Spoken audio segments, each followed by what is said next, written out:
You need to confirm before we start that screen is there, and moreover sound is clear. If things are fine, we can proceed. SHM is the chapter that we have started. उसके बारे में कुछ पढ़ रहे थे. So sound and screen, is that okay? The screen is not visible.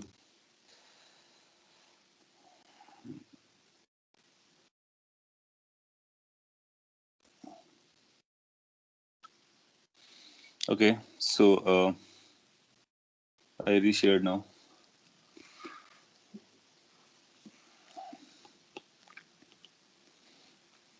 Is the screen coming now? Yes, visible. Okay, good. And thank you. So ये SHM chapter को हम लोगों ने स्टार्ट किया था. हालांकि उससे पहले भी इसका इंट्रोडक्शन हो गया था. लास्ट लेक्चर में इसको डिटेल में पढ़ा. पीरियोडिक, ऑसिलेटरी, SHM तीनों में क्या रिलेशन है, उनके अलग अलग डेफिनेशंस. देन SHM के अपने डेफिनेशन, उसका मैथमेटिकल एक्सप्रेशन और मोशन किस तरह से चलता है. इसको आप बार बार पढ़ेंगे तो ये सारे रिजल्ट्स या जो इसके सिंप्लीफाइड वर्जन्स हैं वो आपको याद हो जाएंगे. और फिर इक्वेशन ऑफ SHM कैसे लिखते हैं डिफरेंट डिफरेंट पोजीशन को लेकर के, उसके बारे में देखा आपने. और ये 4 ऑब्वियस केसेस है जिनको आप याद भी रखते हो. कोई नया केस आएगा तो उसको कैसे निकालते हैं उसके बारे में बताया. टाइम पीरियड फ्रीक्वेंसी कैसे कैलकुलेट किया जाता है, और ये कैसे टाइम पीरियड की वैल्यू यही आती है, इसका प्रूफ किया गया. और यहाँ पर आपको एक क्वेश्चन दिया गया था जो टाइम पीरियड और मोशन से टाइम से रिलेटेड था. Then we were talking about the position, velocity and acceleration. तो पोजीशन, वेलोसिटी और एक्सीलरेशन की बात हुई. कुछ क्वेश्चंस जो उसके इंटरप्रिटेशन बेस्ड थे, और ये इसका करेक्टरिस्टिक है बेसिकली पोजीशन का, वेलोसिटी का, एक्सीलरेशन का. यहाँ तक हम लोगों ने कवर कर रखा है. यहाँ तो कोई कंसर्न डाउट हो तो आप जरूर पूछ लीजिए. और इनकेस आपने रिवाइज कर लिया है, आपको समझ में आ रहा है. ये काइनेमेटिक्स है इसलिए आपको समझ में आएगा, बट एक स्पेसिफिक है कि ये साइन या कॉस आते हैं, तो इसको इसीलिए हार्मोनिक या सिंपल हार्मोनिक बोलते हैं, और कई बार इसको हार्मोनिक ऑसिलेटर भी बोलते हैं. सो ये पर्टिकुलर रिजल्ट्स हैं, और इसकी सबकी कंडीशन इस वजह से हो रही है बिकॉज की force was restoring and proportional to the displacement. So this is the condition for SHM. Whenever there is SHM, you can go for these direct answers without solving, because solve करना हर बार challenging रहेगा. इसके आगे बढ़ते हैं हम लोग. और पहले तो वार्म अप करने के लिए 2 क्वेश्चन मैं आपको दे देता हूँ. फिर इसके बाद में वो जो सोल्यूशन था उसके बारे में डिस्कस कर लेंगे, और फिर कपल ऑफ क्वेश्चंस भी करेंगे. एनर्जी मेथड भी पढ़ना अपने को, तो वो भी पढ़ेंगे. सो एक सिंपल इक्वेशन पिक करता हूँ मैं. लेट्स से कि एक SHM दिया गया है और ऐसा बोलता है find the position of particle performing or doing SHM along x-axis where its velocity is half of maximum velocity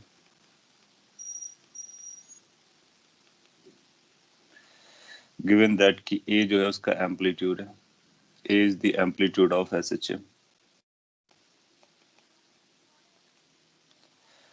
सो अपने को एम्पलीट्यूड दे रखा है और पोजीशन बतानी है उस पार्टिकल की उस इंस्टेंट पर जब उस पार्टिकल की वेलोसिटी मैक्सिमम वेलोसिटी की हाफ हो जाती है. ट्राई कर सकते हो, ये आपको ट्राई करना है और आप आंसर भी कर पाएंगे.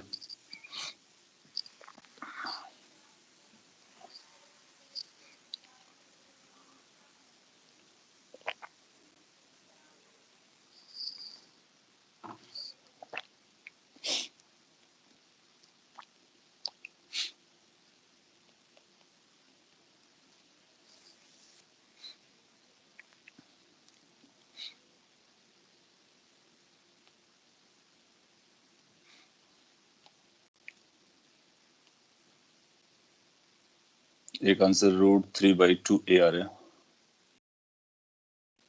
√3/2a रिपीट हो रहा है।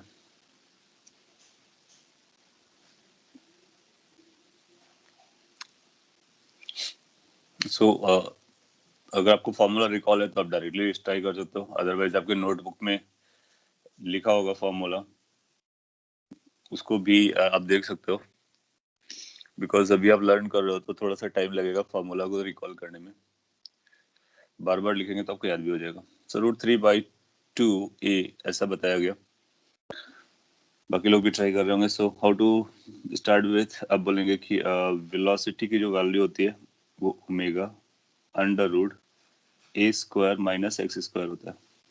अब यही फॉर्मूला क्यों रिकॉल करना है, यही अपने को समझना होता है। Why to recall the same formula itself? क्योंकि ये क्वेश्चन में क्या क्या गिवन है, पोजीशन पूछ रहा है तो x पर रिलेशन आना चाहिए, दूसरा वेलोसिटी के बारे में इंफॉर्मेशन दे रहा है। सो ऐसे फॉर्मूले को हमको एसएचएम में याद करना है जो वेलोसिटी और पोजीशन को लिंक करता हो। सो क्वेश्चन अपने आप में इंडिकेट करता है कि कौन से फॉर्मूले के पास जाना है, तो इसलिए ये फॉर्मूला हमारे लिए अप्रोप्रिएट हो गया। बाकी सारे फॉर्मूले में किसी में टाइम आता है, किसी में पोजीशन आता है, तो किसी में एक्सेलरेशन आता है, अपने को पोजीशन और वेलोसिटी चाहिए।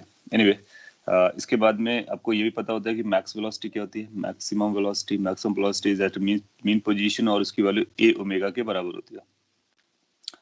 ये दो एज ए रिजल्ट आपको पता होंगे, देन यू कैन से कि v की जो वैल्यू है as per the question demand, v is equal to v max by 2। v max से a omega, so a omega by 2 हो जाएगा।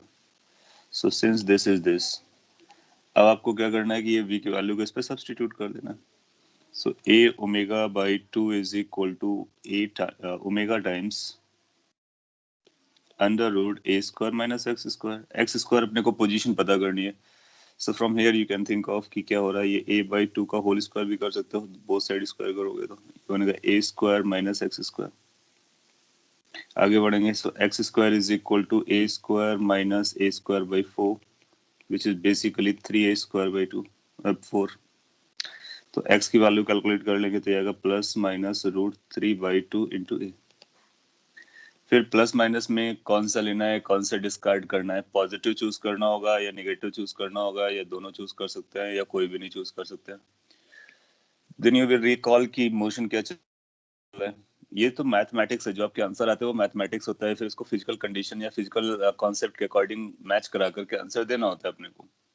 तो जब एसएचएम हो रहा होता है तो आप जानते हो कि पार्टिकल अगर ये मीन पोजीशन है तो यहाँ से चलता है और ये एक्सट्रीम तक जाता है, दूसरे एक्सट्रीम तक जाता है। तो इसके मोशन में आप पाओगे कि this goes like this, this goes like this, then comes like this, then comes like this, and ये इसका चलता रहता है। सो अगर वेलोसिटी आप देखोगे तो यहाँ पर मैक्स होती है, फिर जीरो होती है। तो जब मैक्स से जीरो हो रही होगी तो हाफ हो रही होगी कहीं ना कहीं बीच में। फिर इधर जब मैक्स से जीरो हो रही होगी तो भी हाफ हो रही होगी कहीं ना कहीं बीच में। या फिर अपोजिट देखो, जीरो से मैक्स हो रही होगी तब भी हाफ हो रही होगी, जीरो से मैक्स हो रही होगी तब भी हाफ हो रही होगी। पॉइंट इज कि half of the maximum velocity will be achieved twice. Twice means एक यहाँ पर जो कि a √3/2a आएगा और एक इस लोकेशन पर भी आएगा। सो अपने पास दो आंसर रहेंगे, प्लस √3/2a और माइनस √3/2a, क्योंकि पोजीशन के बारे में बात किया उसने। अगर ऐसा बोलता है कि what is the distance from the equilibrium position, तो डिस्टेंस हमेशा पॉजिटिव होती है तो हम √3/2a बोलते हैं। फिर उसके अकॉर्डिंग वो ऑप्शन फ्रेम करेगा। तो पॉइंट इज कि हमको प्लस और माइनस का भी ख्याल रखना है, और अगर प्लस वाला नहीं है तो माइनस वाला भी लगा सकते हैं, दोनों दिए हैं तो बोथ लगाएंगे, और एक दिया है तो फिर एक को लगाएंगे। Good. So this is how you can handle it कि किस पोजीशन पे किस तरह से वेलोसिटी चेंज करती है। एक और बहुत पॉपुलर क्वेश्चन है, कई बार कई सारे एग्जाम्स में दिखा है, और आप लोगों ने कई, हो सकता है कहीं इनकाउंटर भी किया हो उसको, तो यहाँ पर उसको हम लोग डील कर सकते हैं। हो सकता है कभी काइनेमेटिक्स में या एनएलएम में आया हो। सपोज कर लीजिए अपने पास एक प्लेटफॉर्म है, और ये प्लेटफॉर्म इस तरह से एसएचएम करता है ऊपर नीचे। ये ए एम्पलीट्यूड तक जाता है, ये माइनस ए तक जाता है। ये इसका y इक्वल टू 0 है, x की जगह y बोल सकते हैं, कोई इशू नहीं है। तो ये एसएचएम कर रहा होता है, इसके ऊपर एक ब्लॉक रखा हुआ है। इस ब्लॉक का मास m दिया गया और फिर आपसे कुछ पूछता है कि ये जब ऑसिलेट करेगा तो इसके पास एंगुलर वेलोसिटी आएगी, इसके पास इसका टाइम पीरियड होगा, ये फ्रीक्वेंसी होगा, कुछ भी ऐसा बोला जा सकता है। सो क्वेश्चन कुछ ऐसा हम लोग फ्रेम कर सकते हैं, find maximum angular frequency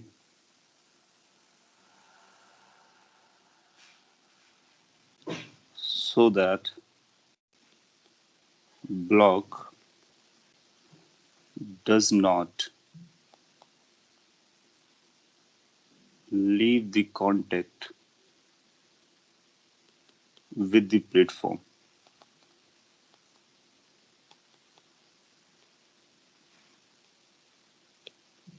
So this is the question. अपने को मैक्सिमम एंगुलर फ्रीक्वेंसी यानी ओमेगा बताना है सो दैट कि ये जो ब्लॉक है इस प्लेटफॉर्म के साथ कांटेक्ट ना छोड़े। ये प्लेटफॉर्म है आपका। एक मिनट मैं आपको देता हूँ ट्राई करने के लिए, आप ट्राई कर लीजिए। और जितना आप लोगों ने अभी तक लर्न किया फिजिक्स में, अगर सब कुछ आपके दिमाग में है तो आप जरूर आंसर कर पाएंगे, पर्टिकुलरली लास्ट क्लास में जो लर्न किया। उसके बाद मैं सॉल्व करता हूँ। So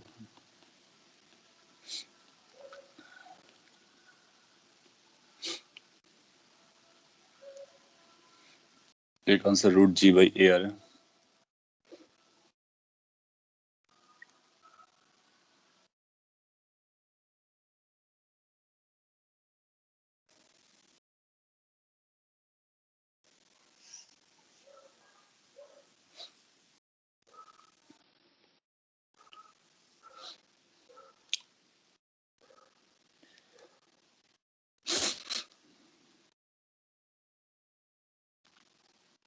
root g by a confirm हो रहा है।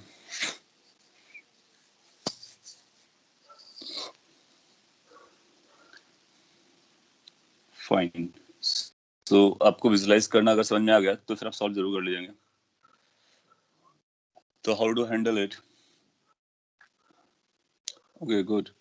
सो अब देखोगे कि इसको प्रैक्टिकली भी आप देख सकते हो। आप एक बुक कंसीडर करो और बुक के ऊपर एक कोई ब्लॉक रख लो और बुक को ऊपर नीचे ऑसिलेट करो। जितना फास्टर ऑसिलेट करोगे चांसेस है कि वो ब्लॉक जो है वो कांटेक्ट छोड़ देगा। फिर इसको अपने को ये समझना है कि कांटेक्ट कब छोड़ेगा और उसको कैसे हैंडल कर सकते हैं। कांटेक्ट छोड़ने का मतलब नॉर्मल रिएक्शन का जीरो होना होता है, ये आप जानते हो। So better I take frame of reference of this thing. ये जो प्लेटफॉर्म है उसी का ही आप पाओगे कि जब हम इस पर्सन के या प्लेटफॉर्म के रिस्पेक्ट में इसका एफबीडी बनाएंगे तो उसके एफबीडी में क्या क्या आने वाले हैं। तो दो सिचुएशन कंसीडर कर सकते हो, एक जब पॉजिटिव वाई डायरेक्शन में होगा और दूसरा जब नेगेटिव वाई डायरेक्शन में होगा। तो दो लोकेशंस को मैं कंसीडर कर रहा हूँ। I am just trying to explain कि किस तरह से हमको ये समझना है कि कांटेक्ट छोड़ने वाला है और अगर छोड़ने वाला है तो कब छोड़ने वाला है। तो फर्स्ट केस में अगर हम कहीं बीच की लोकेशन पकड़ते हैं तो इसका एफबीडी बनाना पड़ेगा। तो एफबीडी पे फोर्सेस देखते हैं। इसका फोर्स आएगा एम जी डाउन साइड, इस पर एक नॉर्मल रिएक्शन आएगी अप साइड। और सिंस प्लेटफॉर्म के रिस्पेक्ट में हम लोग ड्रॉ कर रहे हैं with respect to platform, so we are working with respect to platform not with respect to ground. हम लोग जानते हैं कि जब ये ऊपर होता है तो मीन पोजीशन की तरफ एक्सीलरेशन रखता है, नीचे होता है तो मीन पोजीशन की तरफ एक्सीलरेशन रखता है। तो स्यूडो एक्सीलरेशन इस पे जो लगेगा या स्यूडो फोर्स लगेगा वो ऊपर लगेगा और ये कितना लगेगा, ये m इंटू ए के बराबर लगेगा। इन केस अगर आप डाउन साइड पार्ट में हैं और यहाँ पर एफबीडी बनाना चाहते हैं देन यू विल रियलाइज कि इसके एफबीडी पे क्या क्या आएगा। अगेन mg आएगा, नॉर्मल रिएक्शन आएगा और एक स्यूडो एक्सेलरेशन या स्यूडो फोर्स आएगा जो कि नीचे आएगा ma के बराबर। सो इससे रिलेटेड क्वेश्चन बना सकता है, कई तरह से बना सकता है। एक तो ये कि कांटेक्ट को छोड़ देता है, दूसरा ये कि नॉर्मल रिएक्शन मैक्सिमम कितना होता है और कब होता है। तो अब देखोगे कि जब हम इस मीन पोजीशन से डाउन साइड होंगे तो नॉर्मल रिएक्शन की वैल्यू mg प्लस ma के बराबर आएगी। यानी normal reaction is more when it is moving down side and above side के लिए नॉर्मल रिएक्शन आती है mg माइनस ma। तो chances of leaving the contact is on the above side not the below side. ये clear हो गया इन दो diagram से या एफबीडी से। फिर अगर मैक्सिमम नॉर्मल रिएक्शन का इक्वेशन आता है तो नॉर्मल रिएक्शन मैक्सिमम तब भी होगी जब ए मैक्स हो जाएगा, और ए मैक्स कब होता है? एक्सट्रीम पॉइंट पर। यहाँ पर नॉर्मल रिएक्शन मिनिमम करना है, जीरो करना है, तो वो पहली बार कब होगा? एक्सट्रीम पॉइंट पर। सो बस हो गया। तो normal reaction is going to be equal to m g minus m into a. Since हमको मैक्सिमम वैल्यू बतानी है यानी एक्सट्रीम कंडीशन को लेना है, तो एक्सट्रीम कंडीशन के लिए आप क्या करोगे? नॉर्मल रिएक्शन को जीरो करोगे और ए को मैक्स कर दोगे। ऐसा टॉप पॉइंट पर होगा, एक्सट्रीम लोकेशन पर होगा। अगर ये इस तरह से आप थिंक करते हो, ये आपकी वे ऑफ थिंकिंग है, then it's done. It's going to be mg is equal to m into a max. That means how much the maximum acceleration can be afforded is g. ये भी अपने आप में इक्वेशन है, मैं ऐसा बोल सकता था what can be the maximum acceleration of this SHM. So और फिर हम लोग जानते हैं कि a max क्या होता है, since we know a max in the SHM is a into omega square, a for amplitude. Now relate the two. A omega square is equal to g, so omega is going to be equal to under root g by a. Now since a is a maximum, hence omega is going to be maximum. अगर omega के term में भी बात करते तो ये maximum angular velocity आ गई जिसको आप अफोर्ड कर सकते थे without living the contact. Okay, so आपका आंसर भी करेक्ट है और आपका थिंकिंग अगर इस बेसिस पे जा रहा है और इस तरह से है तो लॉजिकल है, फ्यूचर में काम आएगा। सो इन दो एग्जांपल्स के बाद हम लोग आगे अब थ्योरी वाले पोर्शन पर आ जाते हैं। थ्योरी वाले पोर्शन में एक बार मैं क्विकली समराइज कर देता हूँ, हालांकि मैंने भी समराइज किया था। एसएचएम के लिए F is equal to minus के एक्स होना चाहिए और ये एसएचएम है, दैट्स ऑल। इसका हल क्या निकलता है, इसका सोल्यूशन क्या निकलता है? इसका जो सोल्यूशन निकलता है that is x is equal to a sine omega t plus five, जहाँ पर ए मैक्सिमम डिस्प्लेसमेंट आता है और फाइव इसका फेज कांस्टेंट या इनिशियल फेज रहता है। फिर यहाँ से हम लोगों ने वेलोसिटी कैलकुलेट कर लिया था, ए ओमेगा और कॉस ओमेगा टी होता है, या फिर इसको मैक्सिमम वेलोसिटी बोल सकते थे, which is also equal to omega, अभी हम लोगों ने निकाला हुआ है।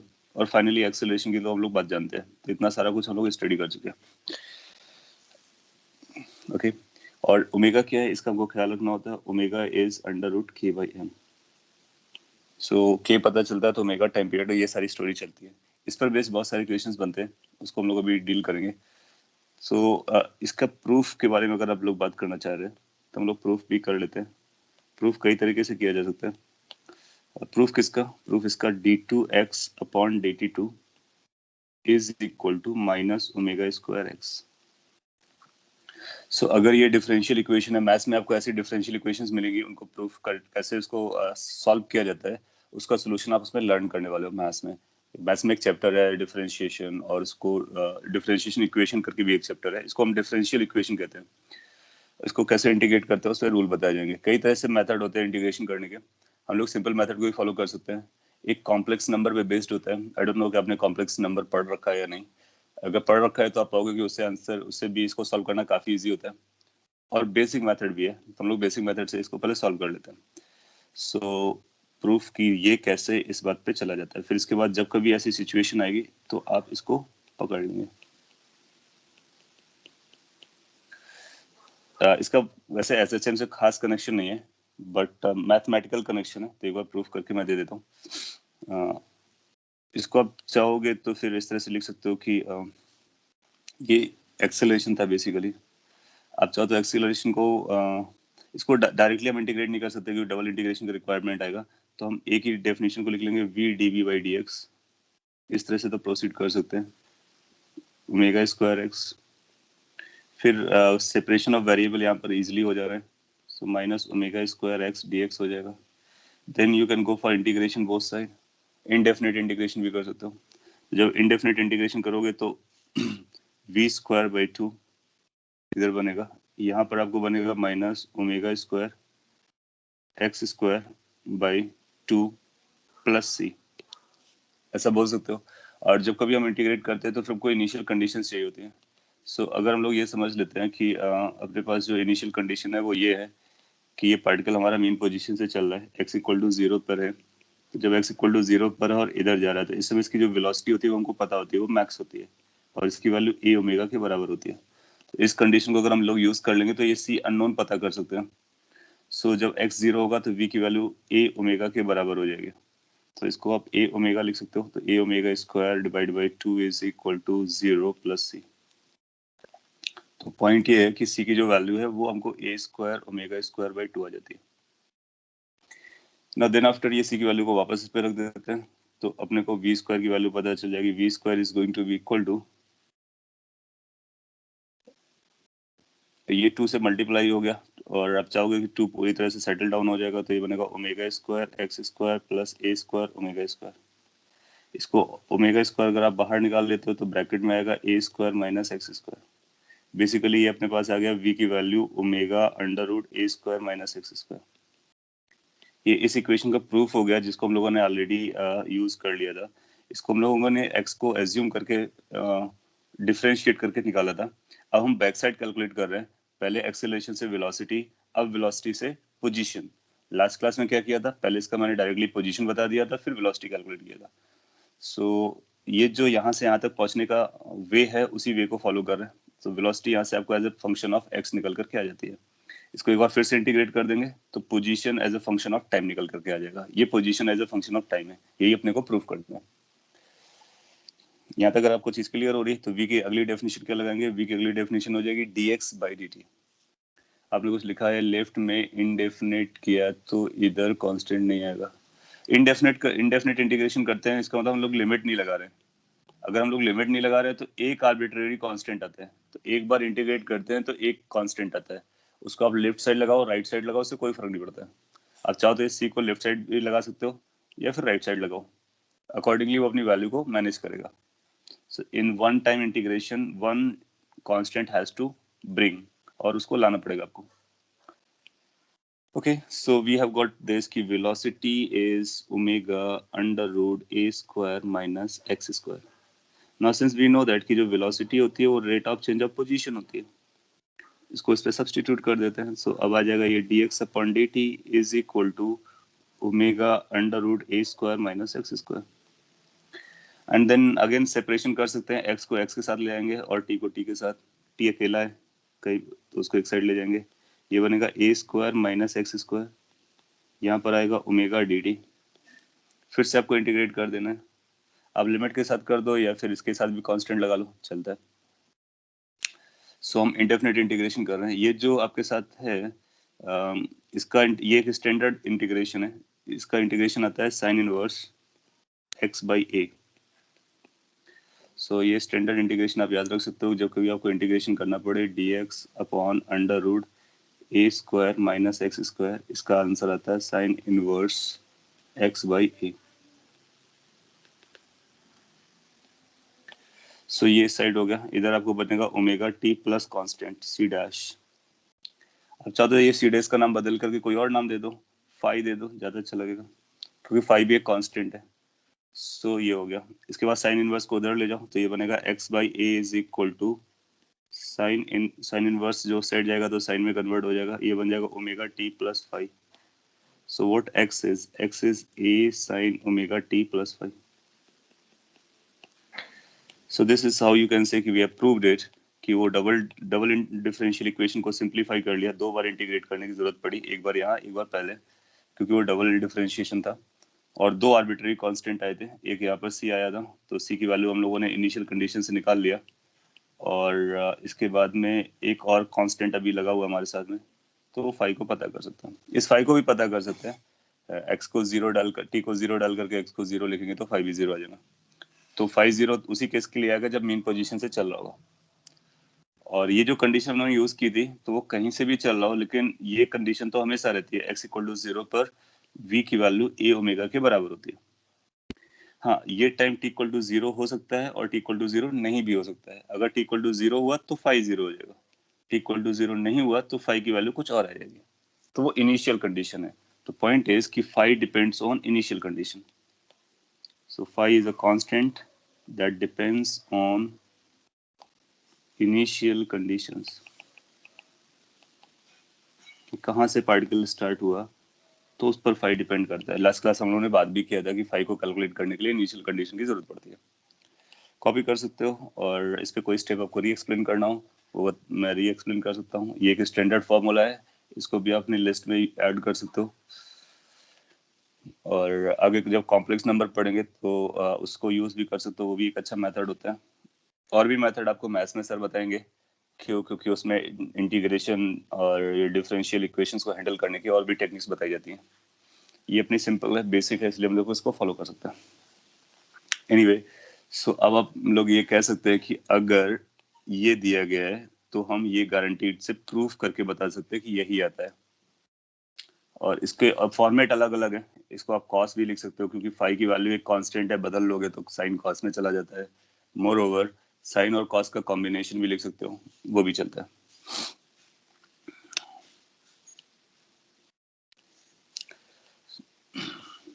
अगर यहाँ तक आपने समझ लिया तो हम लोग आगे बढ़ करके एनर्जी की बात कर सकते हैं।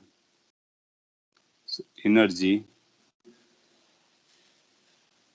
ऑफ पार्टिकल और बॉडी को भी हम लोग पार्टिकल ही बोल रहे हैं, ताकि वो एक ट्रांसलेटरी मोशन ही कर रहा है, रोटेशन नहीं है। आगे चलकर रोटेशन भी आ जाएगा। So energy of a particle performing SHM.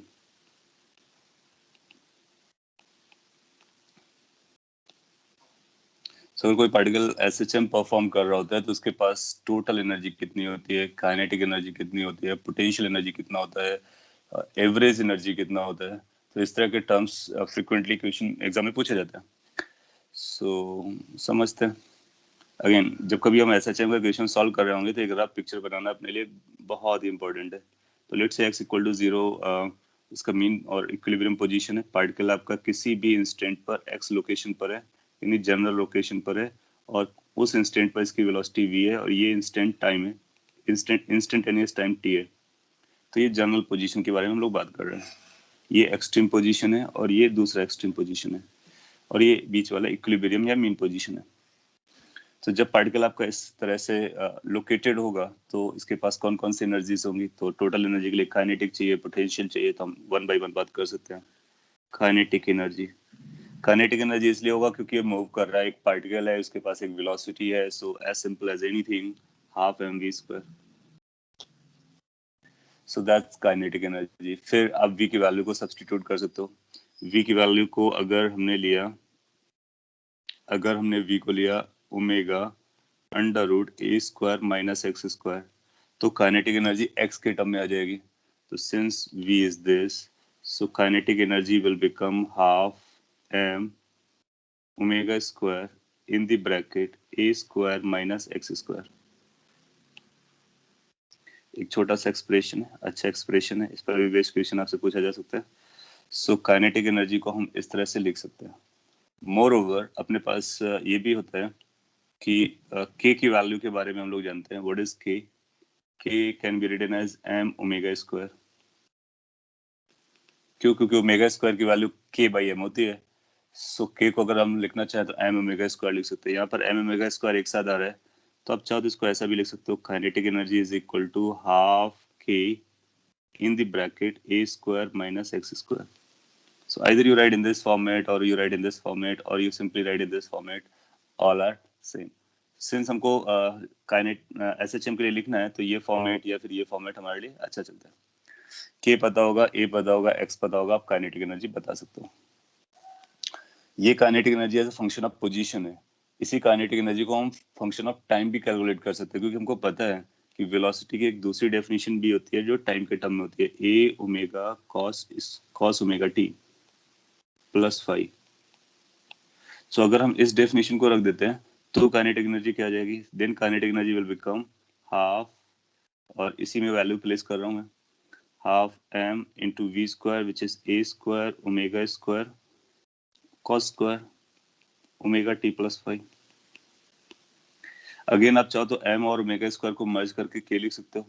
So kinetic energy in terms of time is going to be half k a square cos square omega t plus five. So ये जो expression निकल करके आ रहा है, this expression is of kinetic energy as a function of time. That means kinetic energy time के साथ कैसे चेंज करती है। ऊपर वाला था काइनेटिक एनर्जी पोजीशन के साथ कैसे चेंज करती है, और ये काइनेटिक एनर्जी वेलोसिटी से कैसे लिंक होती है। तो सारे वेरिएबल के टर्म में आप इसको लिख सकते हो। डिपेंडिंग ऑन द क्वेश्चन कौन सा यूज करना है वो आपको अकॉर्डिंगली रिकॉल करना होगा. सो उसके लिए क्या कर सकते हो, काइनेटिक एनर्जी आप जानते हो, वेलोसिटी सबको पता है. इट विल टेक 1 मिनट और fraction of a minute to derive this formulas. Anyway, इसके बाद में जब कभी ये काइनेटिक एनर्जी ऐसा टाइम का फंक्शन लिखा हो या फिर ऐसा पोजीशन का फंक्शन लिखा हो, तो एक बात तो क्लियर हो जाती है कि ये इंस्टेंटेनियस वैल्यूज हैं. दैट मीन्स एक पर्टिकुलर टाइम के लिए पर्टिकुलर काइनेटिक एनर्जी आएगी या फिर एक पर्टिकुलर पोजीशन के लिए पर्टिकुलर काइनेटिक एनर्जी आएगी. तो जब कभी वेरिएबल इंस्टेंटेनियस वैल्यूज गिवन होती हैं और चीजें रिपीट हो रही होती हैं, जैसे यहाँ पर मोशन रिपीट होता है, तो फिर लोग क्या करते हैं ना, एवरेज वैल्यू पूछना स्टार्ट कर देते हैं. What is the average kinetic energy? तो उसको भी पता कर लेते हैं. सो काइनेटिक एनर्जी की जो एवरेज वैल्यू है, तो एवरेज कैलकुलेट करने के लिए हमारे पास एक टेक्निक है. इंस्टेंटेनियस वैल्यू लिखो, dt लिखो, डिवाइड बाय इंटीग्रेशन dt करो, इसको एक टाइम पीरियड के लिए, इसको भी एक टाइम पीरियड के लिए इंटीग्रेट कर दो. ये मैंने एवरेज निकाला है ओवर द टाइम, तो एक टाइम पीरियड का एवरेज है. आप चाहो तो ओवर द पोजीशन भी कैलकुलेट कर सकते हो, तो वहां से भी आप निकाल सकते हो क्या एवरेज है. तो जनरली एवरेज बोला जाता है तो एक टाइम पीरियड के लिए बोला जाता है. एक साइकिल का एवरेज कितना है, तो टाइम एक टाइम पीरियड के बराबर हो जाएगा. अब आप इस काइनेटिक एनर्जी को यहाँ पे रख सकते हो, इंटीग्रेट कर सकते हो, आपका आंसर आ जाएगा. मैं शॉर्ट में इंटीग्रेट कर देता हूँ स्टेप, अगर आपको एक्सप्लेन करने की जरूरत पड़े तो बोलने का. काइनेटिक एनर्जी रखोगे तो आप पाओगे कि हाफ कांस्टेंट है, बाहर आ जाएगा, के बाहर आ जाएगा, ए स्क्वायर बाहर आ जाएगा. इंटीग्रेशन आपको करना पड़ेगा cos square omega t plus 5. इसको 0 से टी तक इंटीग्रेट करना है. डाउन साइड क्या आएगा आपका, टी आ जाएगा. आपको पता होना चाहिए कि ये जो कॉस स्क्वायर होता है ये फिर साइन स्क्वायर होता है, इसका इंटीग्रेशन कितना आता है हम लोगों ने कभी बात की होगी, और नहीं की होती कही है तो आप इसको ट्राई कर सकते हो घर पे भी. साइन और कॉस होते हैं, उनका एक साइकिल में इंटीग्रेशन 0 आता है. और अगर कॉस स्क्वायर आता है या फिर साइन स्क्वायर आता है तो उसका एक साइकिल का एवरेज वैल्यू जो होता है वो हाफ होता है. तो इसकी वैल्यू जो आती है वो t/2 आती है. ये आप घर पे प्रूव कर सकते हो. कैसे प्रूव करना है उसके लिए इंटीग्रेशन हम लोगों ने कभी पढ़ा हुआ था. आप cos स्क्वायर को cos 2 के तुमने कन्वर्ट कर लीजिए और फिर इंटीग्रेट कर लीजिए और फिर लिमिट लगाइए, फिर आप पाएंगे कि वो इतना आ जाता है. सो बेसिकली कि ये जो नंबर है वो t/2 आता है. You can check that at home. So ये बनेगा half k A square into t/2 divide by t. T से टी कैंसिल आउट हो जाएगा, सो ये बनेगा 1/4 k into a square. So now you can remember कि जो काइनेटिक एनर्जी की एवरेज वैल्यू होती है पूरी साइकिल के लिए, दैट्स 1/4 के ए स्क्वायर. और के को चाहो तो एम ओमेगा भी लिख सकते हो. So this can also be written as 1/4 m omega square A square.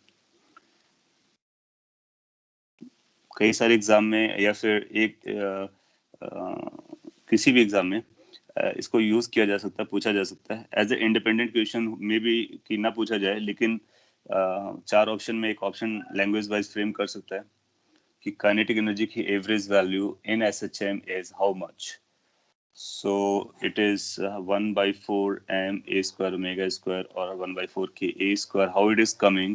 तो ये इंस्टेंटेनियस है, उसका एवरेज निकालते हैं. और ये आप याद रख सकते हो कॉस स्क्वायर साइन स्क्वायर का जो एवरेज होता है एक साइकिल के लिए वो हाफ होता है. ना जिस तरह से हम लोगों ने काइनेटिक एनर्जी समझा, average value, instantaneous values x और टी के टर्म में, सिमिलरली हम पोटेंशियल एनर्जी के बारे में बात कर सकते हैं. सो पोटेंशियल एनर्जी कैसे कैलकुलेट करेंगे? पोटेंशियल एनर्जी का मतलब होता है कि इसका वर्क डन से हम लोग रिलेशन जानते हैं. और अगर हम लोग डायरेक्टली कॉपी करना चाहें तो एक सिस्टम होता है जिसको हम लोग और भी डिटेल में लर्न करने वाले हैं, स्प्रिंग ब्लॉक सिस्टम. तो स्प्रिंग ब्लॉक सिस्टम में आपने देखा, या फिर आप अभी और डिटेल में जब पढ़ेंगे तो देखेंगे कि इस पर जो लगने वाला फोर्स होता है, अगर ये ब्लॉक हमारे पास m मास का है, स्प्रिंग कांस्टेंट k है, और इसको अपनी मीन पोजीशन से x डिस्प्लेसमेंट करते हो, सो आप पाओगे कि इसका वही मोशन है जो एसएचएम का है. तो एसएचएम का एक बेस्ट रिप्रेजेंटेटिव केस ये है, और इस पर जो फोर्स एक्ट करता है वो इधर एक्ट करता है, and that force is equal to -kx. So that means this force can be linked with the spring block system. और अगर आप इसको यूज करते हो तो डायरेक्टली हम लोग ऑलरेडी प्रूव कर चुके हैं कि स्टोर्ड एनर्जी कितनी होती है पोटेंशियल एनर्जी स्प्रिंग में, वर्क डन की डेफिनेशन से. तो उसको यहाँ पर एक्सटेंड कर सकते हैं. सो सिंस ये इससे डायरेक्टली रिप्रेजेंट हो रहा होता है, हेंस वी कैन से ये जो पोटेंशियल एनर्जी स्टोर्ड होती है that is half k x square. ना इसको आप प्रूफ चाहते हो तो जब कभी स्प्रिंग के बारे में पढ़ा होगा एनर्जी केस में, एनर्जी स्टोर्ड इन स्प्रिंग जिस तरह से निकाला था इसी फोर्स को लेकर के इंटीग्रेट करके आप उसको कॉपी कर लीजिए, आपको आंसर मिल जाएगा। ये वर्क डन से कैलकुलेट करते हैं। एनीवे सो इसके बाद में अगर ये स्टोर्ड एनर्जी अपने को पता चल जाती है, सो ये इसका आंसर हो गया, देन दैट्स डन। फिर x की वैल्यू कितना हो जाएगा, मैं एक बार ब्रैकेट पे लिख देता हूँ इन केस अगर आपको प्रूफ करने का मन करता है। तो this is going to minus work done by the conservative force F, और उसको लिखेंगे minus integration F dx 0 to x। अब आप इसकी वैल्यू रख लीजिए F की और इंटीग्रेट कर दीजिए, अपने को आंसर मिल जाएगा। F की जगह माइनस के एक्स लिखेंगे, dx लिखेंगे, 0 से x तक इंटीग्रेट कर देंगे, ये प्लस हो जाएगा, ये बनेगा के एक्स स्क्वायर बाई 2। प्रूफ भी हो गया। सो याद रख सकते हो इस तरह से कि पोटेंशियल एनर्जी कितनी होती है, ये बस लिंक करके मैंने बताया, उससे डायरेक्टली आप भी बोल सकते हो। अच्छा ये तो पोजीशन ऑफ एक्स आ गया, ये अपने आप में एक फॉर्मूला बन गया। फिर आप चाहो तो इसको एक्स को सिंस यू नो कि एक्स की वैल्यू हमको पता है, क्या पता है, A sine omega t plus 5। So what the potential energy will become, again x की वैल्यू सब्स्टिट्यूट करना होगा, तो हाफ के ए square sine square omega t plus 5। आप चाहें तो फिर से के की वैल्यू एम ओमेगा स्क्वायर रख सकते हो, तो उसका कभी भी यूज कर सकते हो। ये इंस्टेंटेनियस वैल्यू होगी। अगेन आपसे पूछेगा एवरेज वैल्यू बताइए। एवरेज निकालने के लिए आपको क्या करना होगा, instantaneous D T divide by D T. जब कभी हम लोग एवरेज की बात करते हैं तो उसका कॉमन मीनिंग होता है कि एक साइकिल के लिए बताना है, और हर साइकिल के लिए फिर वो अपने आप को रिपीट करते हैं। सो अगेन इसमें भी आप देखोगे साइन स्क्वायर का इंटीग्रेशन आएगा, वो भी हाफ हो जाएगा, तो ये नंबर ऐसा रहेगा, इसका एवरेज हाफ होगा। तो इसको हम ऐसा भी लिख सकते हैं कि एवरेज ऑफ दिस, कई बार लोग एवरेज को ऐसे सिंपल से लिखते हैं, एवरेज ऑफ यू। तो ये बनेगा एवरेज ऑफ, मैं इस बार इंटीग्रेट नहीं कर रहा हूँ तो सिंबॉलिक लिख रहा हूँ, बनेगा हाफ के ए square sine square omega t plus 5। आप ये भी लैंग्वेज लर्न कर सकते हो, ये भी काम किया है। इसमें जो कांस्टेंट उनको बाहर निकाल लेंगे, half k A square into average value of sine square omega t plus 5। जब कभी साइन स्क्वायर और कॉस स्क्वायर आता है उसकी एवरेज वैल्यू हाफ आती है, तो ये बन जाएगा 1/2 के ए square into half, basically 1/4 k ए स्क्वायर। सो आपको average value of potential energy in case of SHM वो भी पता चल रही है। अब देखोगे कि दे आर सिमिलर टाइप, और जहां तक एवरेज की वैल्यू है तो दोनों बराबर है। आप देखो 1/4 के स्क्वायर था और इसमें भी 1/4 के स्क्वायर था, इससे प्रीवियस वाले केस में। तो ऐसा क्वेश्चन पूछ सकता है कि SHM जब चल रहा होता है तो एवरेज काइनेटिक एनर्जी और एवरेज पोटेंशियल एनर्जी में कौन बड़ा होता है, तो आप बोलोगे दोनों बराबर बराबर होते हैं, they are equally equal in magnitude. Average values, instantaneous values अलग अलग होती हैं। सो अभी आपने एवरेज निकाल लिया, इंस्टेंटेनियस निकाल लिया, इंडिविजुअल्स का अगर आपको अब कंबाइंड टोटल बताना होगा तो टोटल को ऐड कर देंगे तो टोटल एनर्जी आ जाएगी। So now we can think of कि what is the total energy.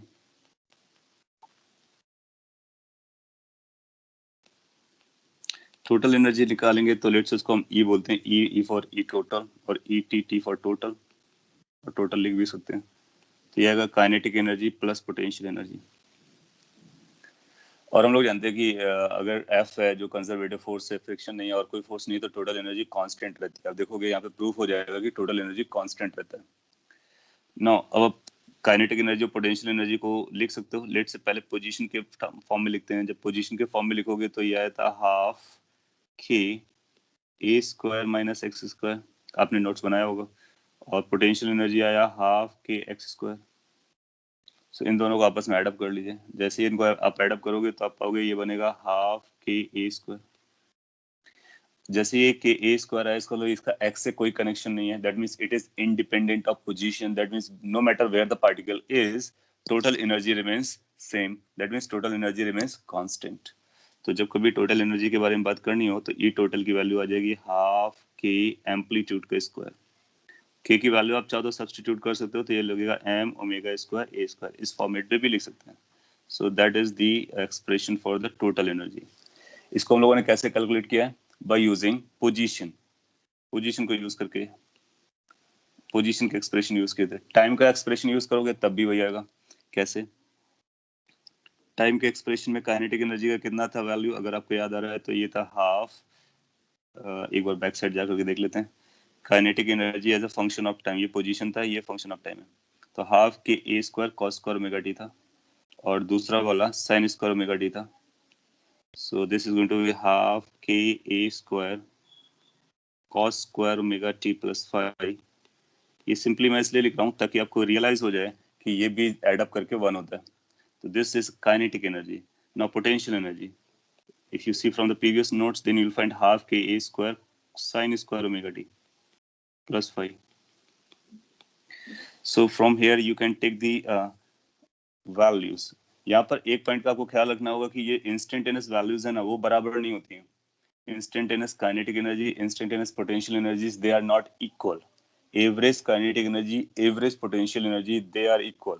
This is important statement, उसको आपको नोट करने का। नो, इनको अगर जब आप एड अप करोगे तो बनेगा half k A square as a common, और ये आएगा cos square omega t plus 5 plus sine square omega t plus 5। No matter what is the time, ये sine square theta plus cos square theta लिखा हुआ है, इसकी value हमेशा 1 होती है, तो ये एक आइडेंटिटी है। इसका मतलब ये जो जाने वाला है हाफ के ए स्क्वायर आ जा रहा है। सो टोटल की जो वैल्यू होती है ये हो जाएगी। अब अगेन फिर आप के को चाहो तो एम ओमेगा स्क्वायर लिख सकते हो, ये बनेगा half m omega square A square. So point is कि टोटल एनर्जी का एक्सप्रेशन वही आता है whether you use from the position side और फ्रॉम द टाइम साइड। और यहाँ से भी पता चल रहा है काइनेटिक एक डिफरेंट वैल्यू है, पोटेंशियल एक डिफरेंट वैल्यू है। इंस्टेंटेनियस वैल्यूज में एवरेज में बराबर आता है, हम लोग देख चुके हैं। तो ये हो गया kinetic energy plus potential energy, वो जो कि कांस्टेंट रहती है। एवरेज के बारे में बात करेगा तो क्या बोलेंगे? एवरेज टोटल एनर्जी, इसका मतलब हमने को पता ना average value of total, E total. So this is going to be the average value of kinetic energy plus potential energy. और जब कभी ऐसे एडिशंस होते हैं तो उनको अलग अलग एवरेज कर सकते हो। ये बनता है average of kinetic energy plus average of potential energy. और average of kinetic energy was 1/4 k A square, average of potential energy was 1/4 k A square. So total average is going to be 1/2 k A square. इसका मतलब है कि जो average kinetic energy आती है, total energy आती है, that is 1/2 M omega square A square. Since total kinetic energy जो होती है वो कांस्टेंट होती है, तो इसके कांस्टेंट होने की वजह से उसका एवरेज भी वही आता है जो वो कांस्टेंट वैल्यू है। किसी भी कांस्टेंट का अगर आप एवरेज निकालोगे तो कांस्टेंट के बराबर ही उसकी एवरेज वैल्यू आती है। इसलिए टोटल एनर्जी का एवरेज और उसकी इंस्टेंटेनियस वैल्यूज सब बराबर होती हैं, दैट मींस ये कांस्टेंट होता है। तो इस तरह से आप टोटल एनर्जी का एवरेज और उनकी वैल्यूज पता कर सकते हो, बता सकते हो कि कितना है। हाफ के ए स्क्वायर के लिए याद रखना बहुत आसान है। स्प्रिंग होता है, स्प्रिंग का टोटल हाफ के स्क्वायर होगा मैक्सिमम, तो उसी के बराबर हो जाएगा, क्योंकि जब एक्सट्रीम पोजीशन पर होगा तो उसमें काइनेटिक जीरो होगा, टोटल का टोटल पोटेंशियल होगा। तो इसको और भी इस तरह से इंटरप्रेट कर लेते हैं जो कि अपने काम में आएगा। और इसी से रिलेटेड क्वेश्चंस भी रहेंगे, जैसे x इक्वल टू 0 है और x इक्वल टू ए है और x इक्वल टू माइनस ए है, तो पार्टिकल अगर आपका यहाँ पर हुआ तो यहाँ पर आपको पोटेंशियल एनर्जी 0 मिलेगा, काइनेटिक एनर्जी मैक्स मिलेगा क्योंकि वेलोसिटी ज़्यादा होती है, और पोटेंशियल एनर्जी हमारा रेफरेंस ये लिया गया है। तो यहाँ पर जब हम लोग सॉल्व कर रहे हैं तो reference is taken as a mean position, mind it. अगर वो मीन पोजीशन को यूज रेफरेंस नहीं लेता है तो फिर पोटेंशियल एनर्जी उतना एड अप हो जाएगा। एक्सट्रीम पॉइंट पर आते हैं, जब हम एक्सट्रीम पॉइंट पर आते हैं तो वहां पर आप पाओगे काइनेटिक एनर्जी 0 होती है क्योंकि वेलोसिटी 0 हो जाती है और यू मैक्स हो जाता है, और यू मैक्स के लिए हाफ के ए स्क्वायर बन जाएगा, इसलिए हाफ के ए स्क्वायर हो जाता है। सिमिलरली यहाँ पर भी आप देखोगे तो काइनेटिक एनर्जी आपकी 0 हो जाएगी और पोटेंशियल एनर्जी मैक्सिमम हो जाएगी।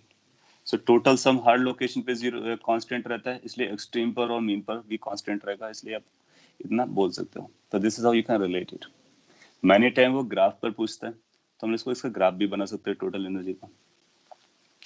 तो टोटल एनर्जी का ग्राफ कैसा दिखता है?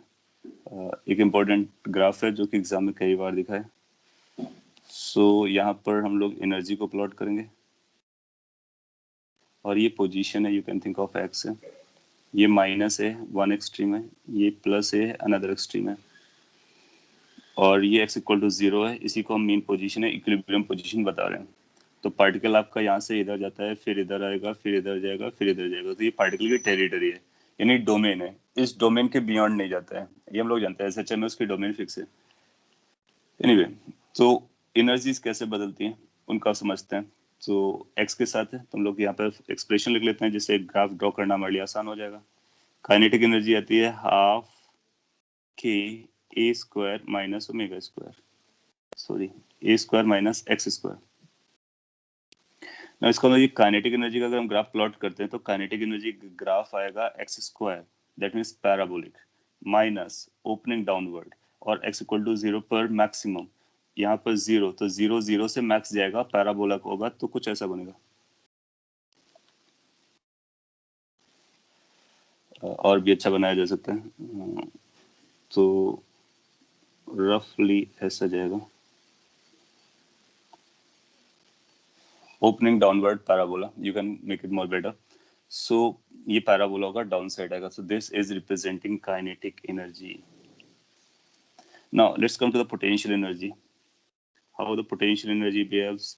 This is simply half k x square, ये x इक्वल टू 0 पे 0 होता है, ये भी एक पैराबोला है, लेकिन ये ओपनिंग अपवर्ड है, और मैक्सिमम कहाँ पर होगा, इन्हीं लाइन पर हो जाएगा, इस लाइन पर मैक्सिमम हो जाएगा, और उसको हम लोग प्लॉट कर सकते हैं।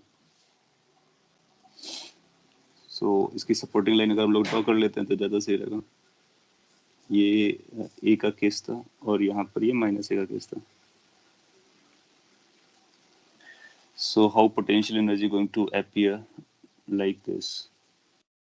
This will go and reach to the max value here. This will go and reach the max value there. Some sort of this. इसके बाद आपको टोटल पता करना होगा, तो टोटल कैसा दिखेगा? टोटल के लिए आप बोलोगे कि ये जो काइनेटिक एनर्जी मैक्सिमम है या फिर पोटेंशियल एनर्जी मैक्सिमम है, ये आपस में बराबर होते हैं। So total energy is this.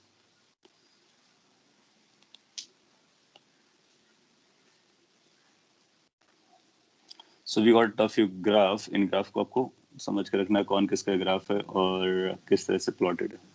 ये पोटेंशियल एनर्जी हो गया, and this one is total energy, E total. You can visualise कि ई टोटल कैसा रहता है, कांस्टेंट रहता है throughout the X domain, और पोटेंशियल एनर्जी 0 से लेकर के पैराबोलिकली इंक्रीज करती है और एक्सट्रीम पॉइंट पर मैक्स हो जाती है। काइनेटिक एनर्जी मैक्स से चलती है और दोनों तरफ ड्रॉप करके 0 पहुंच जाती है। सो ये ग्राफ्स आर इंपॉर्टेंट, इनको आप नोट कर सकते हो। इसमें ई टोटल का भी एक्सप्रेशन मैं लिख देता हूँ, ई total is half k A square which is a constant, वो इसमें शो किया गया।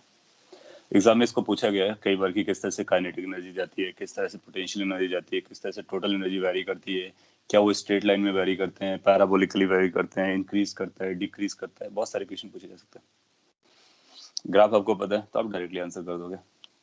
आपने अगर ग्राफ ड्रॉ कर लिया है और समझ लिया है तो मैं इस पर बेस्ड एक क्वेश्चन पूछता हूँ, ये भी एग्जाम में आ चुका है, मल्टीपल एग्जाम में मल्टीपल टाइम्स आया हुआ है। बहुत सारे क्वेश्चन होते हैं रिपीट करते हैं डायरेक्टली और इनडायरेक्टली, सो बस अपने को वही क्रक्स पॉइंट पकड़ने होते हैं, इसलिए ये क्वेश्चन हमारे लिए इंपॉर्टेंट होते हैं। जैसे आपसे पूछ सकता है, लेट्स से कि ऐसा क्वेश्चन फ्रेम करता है कि find position of particle performing SHM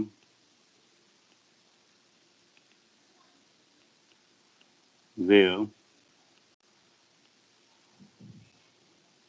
kinetic energy and potential energy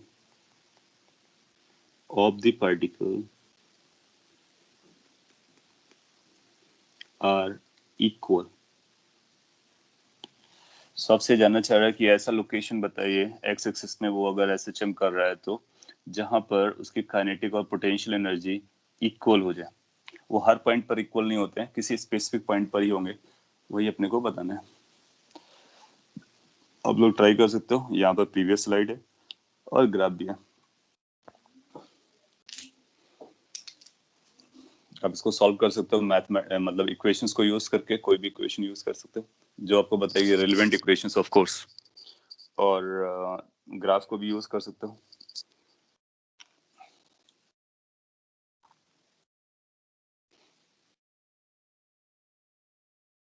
plus minus a by 2, you want to say कि मिड पॉइंट पर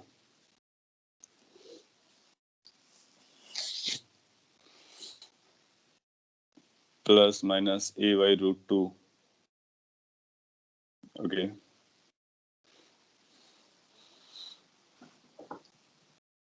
by root 2.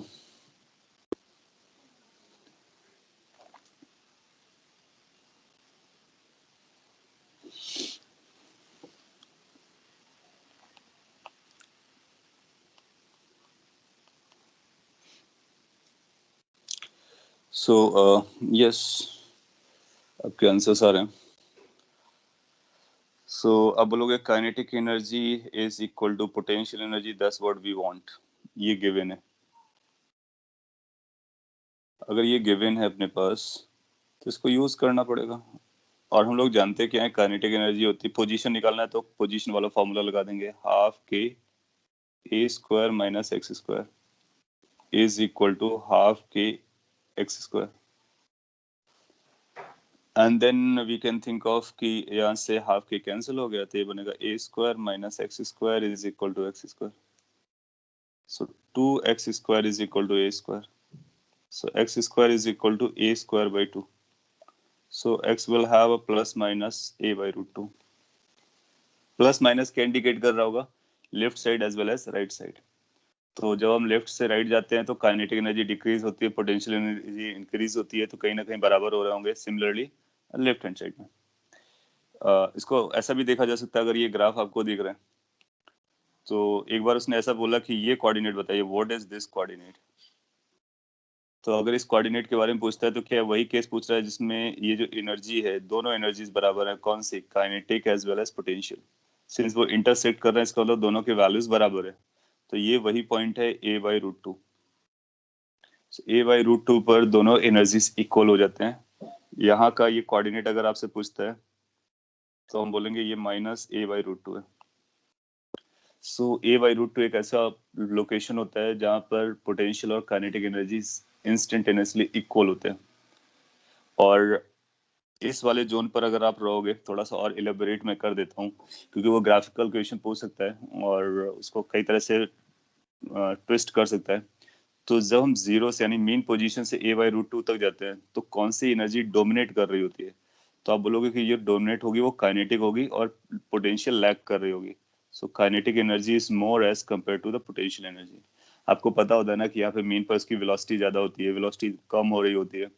सो इस पॉइंट तक आते आते उसकी वेलोसिटी इतनी कम हो जाती है कि वो पोटेंशियल एनर्जी के बराबर हो जाती है और पोटेंशियल एनर्जी बढ़ रही होती है। ये जो रीजन है, इस रीजन में आप पाओगे कि पोटेंशियल एनर्जी बढ़ चुकी है और काइनेटिक एनर्जी छोटा हो गया। इस तरह से आपसे रिलेट करा सकता है कि कौन से जोन में काइनेटिक एनर्जी ज्यादा होती है, कौन से जोन में पोटेंशियल एनर्जी ज्यादा होती है, कहाँ पर इक्वल होते हैं, और या फिर इनका रेशियो अगर इतना दिया गया है तो बताइए एक्स कितना है।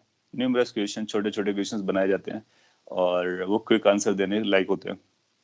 आपने a बाई रूट 2 दिया, प्लस माइनस प्रॉपर है। इसको हमने ग्राफ से भी देख लिया, और ये भी पूछा जा सकता है कि दोनों की अगर एनर्जी बराबर हो तो कितना वैल्यू होगा। तो ये वैल्यू यहाँ पर पता करने के लिए x की वैल्यू को आप इस पे डंप कर दो, आपको आंसर मिल जाएगा। किसी एक में भी डंप कर दो, पोटेंशियल में या काइनेटिक में, दोनों की वैल्यू सेम आ जाएगी। तो a बाई रूट 2 रखोगे तो a बाई यानी एवरेज उसके बराबर हो जाएगा। तो ये जो वैल्यू है वो एवरेज टोटल एनर्जी के, एवरेज काइनेटिक एनर्जी के बराबर हो जाता है। 1/4 के a स्क्वायर के बराबर हो जाएगा। एनीवे इसको आप और डिटेल में विजुलाइज करो और इससे रिलेटेड क्वेश्चंस आते हैं। अगर आपने सही से डाइजेस्ट कर लिया तो आप डायरेक्टली आंसर दे सकते हो with little calculation. Fine, so this is related to kinetic energy, potential energy and total energy of a particle which is performing SHM in one dimension. और हम लोग वन डायमेंशन में ही एसएचएम पढ़ रहे होते हैं, सिंगल एसएचएम की बात चल रही है। हम लोग कुछ क्वेश्चंस करते हैं जिन क्वेश्चंस में हमको टाइम पीरियड और फ्रीक्वेंसी कैलकुलेट करनी होती है, जो कि एग्जाम के बहुत फेवरेबल क्वेश्चन है और फेवरेट क्वेश्चन है। कैसे निकालते हैं उसकी मेथोडोलॉजी बता देते हैं पहले, फिर उसके बाद में उसको सॉल्व करेंगे, क्वेश्चंस करेंगे। तो हेडिंग कुछ ऐसा कर सकते हैं कि फाइंडिंग टाइम पीरियड और frequency, finding time period of SHM और method to find SHM's time period और समथिंग लाइक दैट। सो अगर हमने टाइम पीरियड पता करना है तो हमारे पास बेसिकली दो मेथड होते हैं। पहला मेथड होता है, तो मेथड भी लिख देते हैं, मेथड्स। फर्स्ट मेथड होगा फोर्स मेथड, आगे चल करके इसको हम टॉर्क मेथड भी बोल सकते हैं रोटेशन केस के लिए। सिंस अभी हमने एंगुलर SHM का नाम नहीं लिया है, तो इसलिए अभी केवल फोर्स का नाम देख रहे हैं। और हम जानते हैं कि फोर्स और टॉर्क की इक्वेशन सिमिलर चलती है। फोर्स मेथड कैसे वर्क करता है? कोई भी अगर हमको पार्टिकल दिया गया होगा और सिचुएशन दी गई होगी, तो हम उसका पहले FBD ड्रॉ करेंगे, फ्री बॉडी डायग्राम, सारे फोर्सेस को ड्रॉ करेंगे और एक फिक्स पॉइंट होगा जिसको हम इक्विलिब्रियम पॉइंट बोलेंगे। उस पॉइंट से जाकर के उसका लोकेशन पता करेंगे और फिर सारे फोर्सेस को पता करने वाले हैं। सारे फोर्सेस का रिजल्टेंट फोर्स, अगर सभी फोर्सेस का रिजल्टेंट फोर्स इधर आता है तो इसको बोलेंगे ये रीस्टोरिंग फोर्स है। अगर रीस्टोरिंग फोर्स अपने को पता चलता है, if F is restoring and F is equal to kx, यहाँ पर मैं मैग्नीट्यूड लिख रहा हूँ, माइनस को रीस्टोरिंग में बोल दिया है, आप माइनस भी लगा सकते हो, तो फिर रीस्टोरिंग बोलने का नहीं। अगर आपको total force restoring that means उस फिक्स पॉइंट की तरफ नजर आता है और ये kx निकलता है, तो जो भी ये k होगा यानी कोएफिशिएंट ऑफ x, उसको हम लोग k बोलेंगे जैसा यहाँ पे दिखाया गया है। और फिर टाइम पीरियड क्या हो जाएगा? फिर टाइम पीरियड की जो वैल्यू हो जाएगी t is equal to 2 pi under root m by k। Done. Point is कि FBD बनाना है अपने को, FBD बना करके रीस्टोरिंग फोर्स पकड़ना है। रीस्टोरिंग फोर्स को अगर वो restoring force function of x आता है, डायरेक्टली प्रोपोर्शनल टू x आता है, तो जो x का कोएफिशिएंट होगा वही यहाँ पर रख देंगे, जो भी होगा उसी को यहाँ पर रख देंगे एंड अपना आंसर हो गया। तो ये फोर्स मेथड है। इसके अलावा भी हमारे पास मेथड है। कई बार क्या होगा कि FBD बना करके फोर्स को निकाल पाना हमारे लिए उतना आसान नहीं होगा। अगर आसान नहीं होगा तो हमारे पास एक दूसरा मेथड है जिसको हम एनर्जी मेथड कहते हैं। तो इस पर कैसे वर्क कर रहे होंगे वो समझते हैं। मोस्टली क्वेश्चन आपके फोर्स मेथड से डन हो जाएंगे, बट थोड़े से एडवांस लेवल पे जाना पड़ेगा तो फिर एनर्जी की जरूरत पड़ सकती है। या कॉम्प्लिकेटेड सिचुएशन में जब फोर्स मेथड नहीं समझेगा तो एनर्जी लगा सकते हैं। ये कैसे वर्क कर रहा होता है इसको समझाते हैं। अगेन आप पार्टिकल को किसी जनरल लोकेशन पे देखोगे, किसी फिक्स पॉइंट से, और उस पर ये वॉच करोगे कि उसके पास वेलोसिटी कितनी है, पोजीशन कितना है, वो सारा कुछ आप उसको वॉच करने वाले हो। फिर उसकी टोटल एनर्जी आप लिखोगे। टोटल एनर्जी कैसे आएगा? Half mv square kinetic energy plus half kx square आएगा। मैं सिंपल केस के लिए इसको डील कर ले रहा हूँ, बाकी कोई और केस आएगा तो आपको उस पर्टिकुलर केस के लिए टोटल एनर्जी लिखना है। तो सपोज के लिए स्प्रिंग ब्लॉक सिस्टम था, तो उसके लिए kinetic energy half mv square आएगी, potential energy half kx square आएगी। कुछ और भी होगा तो कुछ और भी टर्म आ सकते हैं, mgh आ सकता है या कुछ और भी आ सकता है। तो आपको बेसिकली टोटल एनर्जी लिखनी है। और ये एग्जाम्पल मैं एक्सप्लेन कर रहा हूँ। For example spring block system.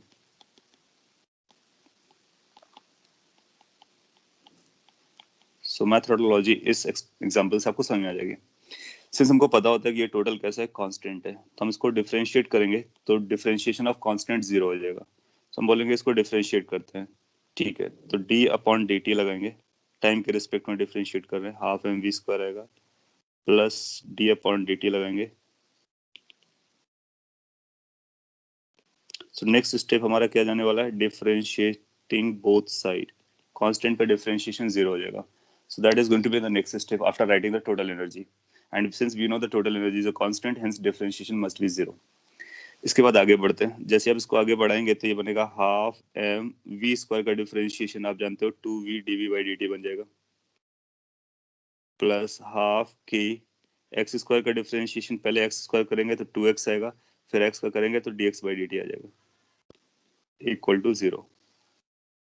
Then after इसको और सिंप्लीफाई करते रहेंगे, 2 से 2 कैंसिल हो जाएगा तो ये बनेगा एम वी dv/dt को एक्सेलरेशन बोल सकते हैं, प्लस 2 से 2 कैंसिल हो गया, हाफ के dx/dt को v बोल सकते हैं इक्वल टू 0। आप पाओगे कि जो v है वो 0 नहीं होगा क्योंकि हमने जनरल पोजीशन पकड़ा है, तो जनरल पोजीशन में v 0 नहीं है, यानी v हमेशा 0 नहीं है, इसलिए v को कैंसिल आउट कर देंगे। जैसे आप v को कैंसिल आउट करोगे तो आपके पास आएगा M A is equal to minus के एक्स, यानी आपको पता चलेगा कि a की वैल्यू आएगी माइनस के बाई एम इंटू एक्स। अब आप इसको SHM की इक्वेशन से कंपेयर कर लेंगे। SHM की इक्वेशन क्या होती है? SHM की इक्वेशन होती है a is equal to minus omega square X. जब आप इसे कंपेयर कराओगे तो यहाँ से अपने को पता चलेगा कि ओमेगा स्क्वायर की वैल्यू कितनी है, ओमेगा स्क्वायर की वैल्यू k बाई एम है। सो ओमेगा निकल के आ गया तो t निकल के आ जाएगा, t कितना हो जाएगा 2 pi under root m by k या फिर 2 pi by omega. So point है कि ये मेथड है और ये मेथड में कैसे वर्क करना है सॉरी, उसके लिए आपको टोटल एनर्जी लिखना है, हर सिस्टम का अपना अलग अलग आएगा, डिफरेंशिएट करना है बोथ साइड, सिंप्लीफाई करना है। जब आप सिंप्लीफाई करोगे तो आपको SHM की इक्वेशन आपको डायरेक्टली मिल जाएगी, ये इक्वेशन आ जाएगी। और एक बार आपको ये इक्वेशन आती है देन यू विल रियलाइज कि अपने को ओमेगा स्क्वायर पता चलता है, ओमेगा स्क्वायर पता चलता है तो टाइम पीरियड भी पता चलता है। So both methods are good enough. कौन कब यूज करना है डिपेंड करेगा, आप प्रेफर इसको करोगे as long as you are able to draw the FBD and you are able to find the restoring force. If not, then go for this. इन दोनों में से आपको कोई ना कोई आंसर जरूर दे देगा। अगर आपको दोनों मेथड समझ में आ गया, so we can start with the questions of force method, then after we will go for the energy method.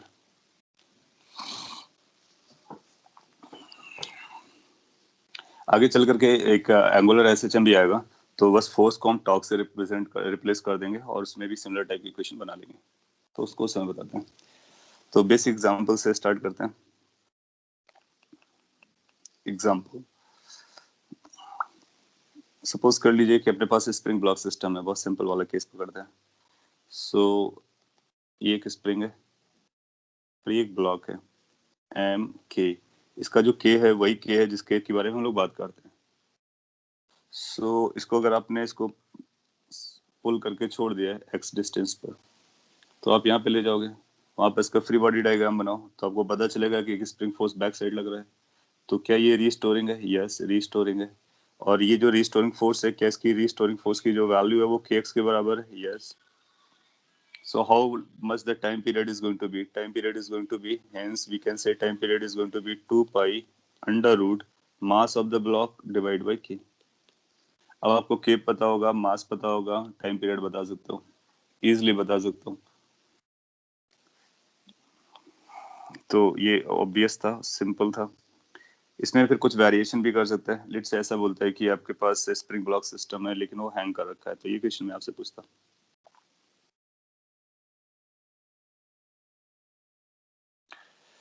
और इसका वैल्यू k है, इसका मास m है, तो find the time period, find t time period of this thing. इसको अगर आपने mean position या इक्विलिब्रियम पोजीशन से रिलीज कर दिया है, तो जब आप इसको रिलीज करोगे तो फिर ये क्या करेगा, नीचे जाएगा, एक इक्विलिब्रियम कंडीशन, ये पहला रिलैक्स पोजीशन था, इक्विलिब्रियम कंडीशन पे जाएगा, फिर नीचे जाएगा, ये एक्सट्रीम होगा, फिर इसके बाद वापस जाएगा, फिर वापस जाएगा, फिर ऐसा SHM करता रहेगा। तो इसका अगर आपको टाइम पीरियड निकालना हो तो कैसे निकालेंगे? तो अगर आप आंसर देना चाहेंगे तो आप क्या ये यही आंसर देंगे या फिर इस पे कोई बदलाव करेंगे, वो सब अपने को पूछना होता है। so, आप अगर ट्राई भी कर सकते हो, नहीं तो अदरवाइज आप ये बोलो कि अगर सपोज कर लीजिए कि यहाँ से ये इसका रिलैक्स पोजीशन था, एक्सट्रीम पोजीशन, और ये रिलैक्स पोजीशन था। सो पार्टिकल अगर कहीं बीच में जाता है,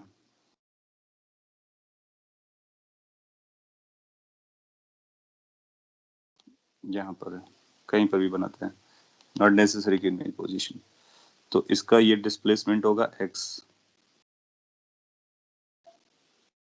अगर हम यहाँ से पोजीशन मेजर करते हैं तो आप पाओगे कि इस पर एक रीस्टोरिंग फोर्स लग रहा होगा ऊपर की तरफ, और एक फोर्स लग रहा होगा नीचे की तरफ mg। इस क्वेश्चन से आपको एक और पॉइंट समझ में आएगा और इसको फ्यूचर में याद रख सकते हो। SHM calculate, time period calculate करने के लिए अगर आप प्रीवियस स्लाइड को देखो तो टाइम पीरियड कैलकुलेट करने के लिए हमने को टोटल फोर्स पता करना होता है। टोटल फोर्स इस फॉर्म का होना चाहिए, यानी रीस्टोरिंग होना चाहिए। इसका ये मतलब यहाँ पर इंटेंशन ये है कि अगर आपके बॉडी पे कोई और भी फोर्स लग रहा है जो कि कांस्टेंट है, तो कांस्टेंट फोर्स टाइम पीरियड पे कोई फर्क नहीं डालता है। तो यहाँ पर भी जो रीस्टोरिंग फोर्स होगा, ये रीस्टोरिंग फोर्स को आप अभी भी kx रीड कर सकते हो। That is what the restoring is. mg is not a restoring, mg is a constant force. तो mg को ड्रॉप कर सकते हो एज फार एज आपको टाइम पीरियड कैलकुलेट करना है तो। और अगर टोटल फोर्स कैलकुलेट करोगे अप साइड के लिए तो नेट फोर्स कितना आएगा अप साइड के लिए? नेट फोर्स आएगा F R minus M G. Point is कि mg इज अ कांस्टेंट, तो constant force does not play any role in determining the time period. इसको हम लोग सॉल्व करके भी चेक कर सकते हैं और दिखा सकते हैं कि कैसे वो इसका रोल नहीं आता है। और आप चाहो तो घर पे भी ट्राई कर सकते हो। तो जो रीस्टोरिंग फोर्स होगा वो kx हो जाएगा। अगेन आपको k मिल गया तो यहाँ से टाइम पीरियड आ जाएगा। Time period is going to be 2 pi under root m by k। So that's the time period. So point is कि चाहे इस तरह से स्प्रिंग आप कंसीडर करो या इस तरह से स्प्रिंग कंसीडर करो, कोई फर्क नहीं पड़ता है टाइम पीरियड को लेकर के या फ्रीक्वेंसी को लेकर के। एग्जाम में एक क्वेश्चन आया था आईडी में, उसमें पूछा था कि इस तरह से अगर हमने इसको हैंग करके छोड़ा हुआ है और रिलीज किया है तो एसएचएम करेगा, तो उस ग्रेविटी की वजह से उसके टाइम पीरियड पे या फ्रीक्वेंसी पे क्या फर्क पड़ने वाला है? यू से नो अफेक्ट। इस तरह से भी केस में वही आएगा इस तरह भी, क्योंकि रीस्टोरिंग की वैल्यू kx रहती है। हाँ, इस केस में अगर आपने यहाँ से रिलीज किया था तो उसकी इक्वेशन बदल जाएगी। तो अगर आप x लिखना चाहोगे तो आपकी x इक्वेशन कैसे चलेगी? a cos ओमेगा t से चलेगी। You remember a cos omega t, क्योंकि ये अगर इक्विलिब्रियम पोजीशन है तो इक्विलिब्रियम पोजीशन से ये एक्सट्रीम से इधर आ रहा है। जब कभी एक्सट्रीम से चलता है पॉजिटिव एक्सट्रीम से, तो a cos ओमेगा t जैसा चलेगा। माइंड इट कि हमने x कहाँ से मेजर किया हुआ है? उसकी रिलैक्स पोजीशन से, यानी x is the elongation in the spring. अगर x हम मीन पोजीशन से पूछेंगे तो उसको इतना सब्ट्रैक्ट कर देंगे। सपोज के लिए x डैश है तो फिर ये इसका एम्पलीट्यूड हो जाएगा, तो एम्पलीट्यूड में सब्ट्रैक्ट कर सकते हो। तो what the x dash is going to be, can we say is going to be a minus x। a minus x means this। सो इस तरह से क्वेश्चन भी आपसे पूछ सकता है कि लाइक पोजीशन बताइए फ्रॉम जहाँ से रिलीज किया गया था, या फिर जहाँ उसका इक्विलिब्रियम होगा, या फिर जहाँ दूसरा एक्सट्रीम है। तो जनरली इन दो पहले दो केसेस में से कोई पूछेगा तो टॉप से पूछता है, डायरेक्टली आप लिखेंगे। और कुछ गलत बोला क्या मैंने? यहाँ मैंने कॉस वर्ड यूज किया ना, तो कॉस के लिए सॉरी चेंज करना पड़ेगा अपने को। मैं इसको एक बार रीटेक कर लेता हूँ। ये एक्सट्रीम पॉइंट है और ये अपना मेन पॉइंट है, तो टी को जीरो करेंगे। ये T equal to zero situation है, करेक्शन की जरूरत है। So what is the need, let me re explain. Suppose के लिए अपने को ये पोजीशन लिखना, मैं यहाँ से ही टेक कर लेता हूँ। यहाँ तक टी तक आपको समझ में आया? उसके आगे एक कहानी। अगर आपसे पूछता है कि पार्टिकल की पोजीशन ओवर द टाइम बताइए, और let's say T equal to zero वाला केस था, तो एक्स हमारा कैसे वेरी कर रहा होगा उस पर डिपेंड करेगा। तो अगर अपने को ये मेन पोजीशन पकड़ते हैं या फिर इक्विलिब्रियम पोजीशन है जो, यहां से अगर मेजर करना स्टार्ट करते हैं तो x is the elongation in the spring, x is the elongation in the spring. और अगर हमने यहाँ से मेजर किया लोकेशन लेट से x डैश, तो ये जो x डैश होगा वो हमारा a cos ओमेगा t बनेगा। क्योंकि आपने जो लास्ट क्लास में किया था आपको याद होगा कि हम लोगों ने ऐसा बोला था ये x इक्वल टू जीरो है, पार्टिकल यहाँ से चलना स्टार्ट करता है t इक्वल टू जीरो में, तो इधर जब आएगा तो ये cos से स्टार्ट होता है, लेकिन मेजर हम लोग यहाँ से कर रहे थे। तो ये x डेज की जो वैल्यू है वो cos ओमेगा t आ जाएगी। और अगर आपको x मेजर करना है तो इसका रिवर्स कर देंगे कि ये टोटल एम्पलीट्यूड a है, so x can be written as a minus X dash. ये नोट कर लीजिए, उससे पहले रेफरेंस अलग हो गया था। सो ये आपको समझ में है? इक्विलिब्रियम पोजीशन से अगर आप मेजर करते हो पोजीशन तो cos पे लिखने का, क्योंकि t इक्वल टू जीरो पर ये मैक्सिमम था, यानी यहाँ तक था a वैल्यू थी, तो वो जस्टिफाई भी हो जाएगा। एनीवे टाइम पीरियड निकालना अपना पर्पस था, वो ये हो जाएगा। अनदर सिंपल एग्जांपल अगर हम लोग कैच करते हैं इसी को, वो इस तरह से भी दिखा सकते हैं कि लेट्स से आपके पास एक स्प्रिंग है और इस स्प्रिंग को ऊपर एक ब्लॉक रखा हुआ है, इसका टाइम पीरियड बताइए। तो जब भी आप इसको डिस्प्लेस करोगे, जहां से भी आपने मेजर किया है स्प्रिंग के एलोंगेशन को, तो इस पे भी जो रिस्टोरिंग फोर्स आएगा वो kx आएगा, क्योंकि एक स्प्रिंग है वो kx फोर्स से रिस्टोर करती है। बाकी जो भी फोर्सेस लग रहे होंगे gravity, that gravity is going to be a constant. So इसके लिए भी आप पाओगे कि टाइम पीरियड की value 2 pi under root m by k आती है। सो नो मैटर कि किस तरह से स्प्रिंग ब्लॉक सिस्टम लगाया गया है, हैंग कराया गया, ऊपर रखा गया, साइड पे लगाया गया है, उसका टाइम पीरियड इसी फॉर्मूले से डिटरमाइंड हो जाता है, क्योंकि स्प्रिंग रिस्टोरिंग देती है, स्प्रिंग का रिस्टोरिंग kx होता है, तो उस डायरेक्शन में वो k कांस्टेंट से बाहर आता है। फिर इसके बाद वो क्या करेगा, मल्टीपल स्प्रिंग लगाना स्टार्ट करेगा। तो अगर मल्टीपल स्प्रिंग होंगी तो हम उसका k इक्विवेलेंट निकाल करके बता सकते हैं। जैसे कि एक एग्जांपल मैं आपको देता हूँ। ऐसा बोलता है कि अपने पास दो स्प्रिंग है, एक ये है और ये है, इस पर एक ब्लॉक को टाई कर रखा है और एक और स्प्रिंग यहाँ पे लगा रखा है, तीन स्प्रिंग है इससे। ये m मास है, ये भी k है, ये भी k है और ये भी k है। आपसे पूछता है कि फाइंड t। तो अगर इस सिस्टम को अपने को टाइम पीरियड कैलकुलेट करना है, कैसे बोलेगा, फाइंड टाइम पीरियड, मैं लैंग्वेज लिख देता हूँ इक्वेशन में at least, find time period if block m is slightly, generally ऐसा टर्मिनोलॉजी यूज करेगा, is slightly disturbed from its equilibrium position।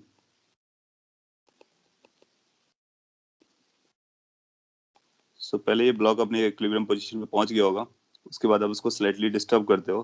तो जब स्लाइटली डिस्टर्ब करते हो तो फिर आप इसका टाइम पीरियड कैसे निकालेंगे।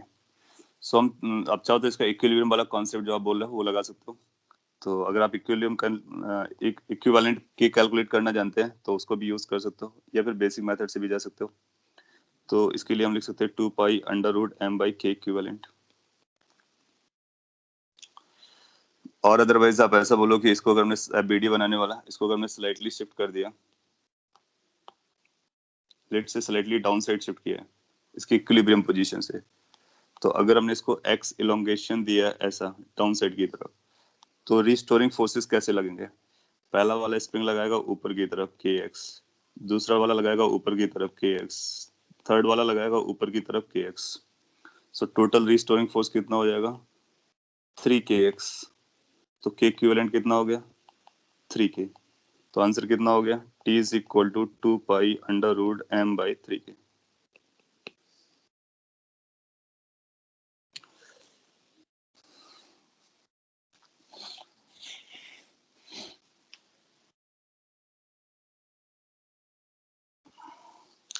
तो अगर बहुत सारे स्प्रिंग्स दिया हो तो आपको क्या करना है, उसको स्लाइडली डिस्टर्ब करना है एक डायरेक्शन में, फिर देखना है कौन सा एलोंगेट हो रहा है, कौन सा कंप्रेस हो रहा है। जो जितना एलोंगेट और कंप्रेस होगा उसके अकॉर्डिंग वो रिस्टोरिंग लगाएगा।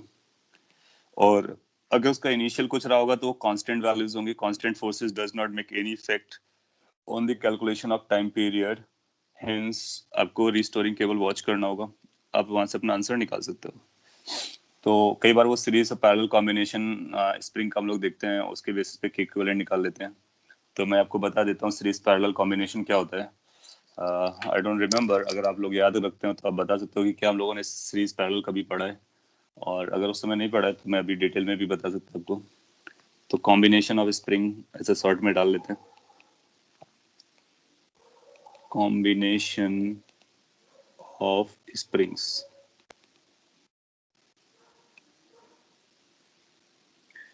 सो अगर नहीं पढ़ा है तो ये राइट टाइम है और अच्छी अपॉर्चुनिटी है, इसको यूज कर लेंगे and we will remember then after. अगर इनके के अलग होते हैं तो ये k1 हो जाएगा, ये k2 हो जाएगा, ये k3 हो जाएगा। सो अगर अलग अलग के होंगे तो हम k1 plus k2 plus k3 बोल देंगे। So you just draw the free body diagram, right the force, किसी भी स्प्रिंग का फोर्स उसका स्प्रिंग कांस्टेंट इनटू x होता है, दैट्स ऑल। और वो सेम हो सकते हैं, दूसरे के साथ अलग भी हो सकते हैं। ये सेम मैंने इसलिए लिया था कि ताकि आंसर आपका इजी हो जाए। तो यहाँ पे कॉम्बिनेशन की हम लोग बात कर लेते हैं। पहला कॉम्बिनेशन, जनरली दो कॉम्बिनेशन हम लोग देखते हैं, series combination and parallel combination. तो पैरेलल कॉम्बिनेशन क्या होता है? पैरेलल कॉम्बिनेशन किसको कहते हैं, पहले तो आइडेंटिफाई करना आपके लिए इंपॉर्टेंट है। एक बार आइडेंटिफाइड हो गया तो फिर उसको कैलकुलेट कैसे करते हैं, इक्विवेलेंट को। सो पैरेलल कॉम्बिनेशन उस कॉम्बिनेशन को कहा जाएगा जिसमें सभी स्प्रिंग जो कनेक्टेड हैं उनमें सेम इलोंगेशन और सेम कंप्रेशन है। तो मैं शॉर्ट में लिख रहा हूँ, connected springs should have same elongation और compression। तो उनको कंप्रेस किया जा रहा है या इलोंगेट किया जा रहा है, अगर वो इलोंगेशन और कंप्रेशन इक्वल है तो ऐसे कॉम्बिनेशन को हम लोग पैरेलल कॉम्बिनेशन कहते हैं। राइट एग्जांपल इससे प्रीवियस वाला एग्जांपल है। आपने जैसे इसको ब्लॉक को x डिस्प्लेसमेंट किया डाउन साइड, तो ऊपर वाले में जितना इलोंगेशन आएगा वो x होगा, नीचे वाले में जितना कंप्रेशन आएगा वो भी x होगा। इसलिए ये कॉम्बिनेशन कैसा है, ये कॉम्बिनेशन एक पैरेलल कॉम्बिनेशन है। तो जब कभी पैरेलल कॉम्बिनेशन आता है तो k इक्विवेलेंट कैसे लिखते हैं, k equivalent is written as k1 plus k2 plus k3 and so on. आप देखोगे प्रीवियस एग्जांपल में हम लोगों ने k प्लस k बोल करके 3k बोला है। So that was a parallel combination. So any combination in which springs are having same elongation and or compression, that's called parallel combination. Series कैसे निकालते हैं और क्या होता है, तो series combination के बारे में बात कर लेते हैं। In case of series combination, you will find कि उनके individual elongations, compressions अलग अलग हो सकते हैं, और लेकिन टोटल elongation जो होगा वो इंडिविजुअल्स के सम के बराबर होगा। इसमें ब्लॉक जरूर कनेक्टेड होगा। ये बोल सकते हैं कि जो टोटल इलोंगेशन है ये कंप्रेशन है वो इंडिविजुअल्स के इलोंगेशन और कंप्रेशन के एडिशन के बराबर होता है। मैं इसको लिख देता हूँ, इफ टोटल इलोंगेशन और कंप्रेशन इज सम ऑफ, ये सम लिखा हुआ है, सम of elongation or compression of individual springs, sum of elongation compression of individual springs। अब एग्जांपल पिक करेंगे तो वहां से और भी क्लियर हो जाएगा। सीरीज तब बोलेंगे जब सभी का elongation और compression ऐड होकर के टोटल बना रहा हो, और पैरेलल तब बोलेंगे जब सभी पर सेम elongation चल रहा हो। इस केस में जो k इक्विवेलेंट लिखते हैं तो 1/k equivalent is equal to 1/k1 plus 1/k2 plus 1/k3, इस तरह से चलते हैं।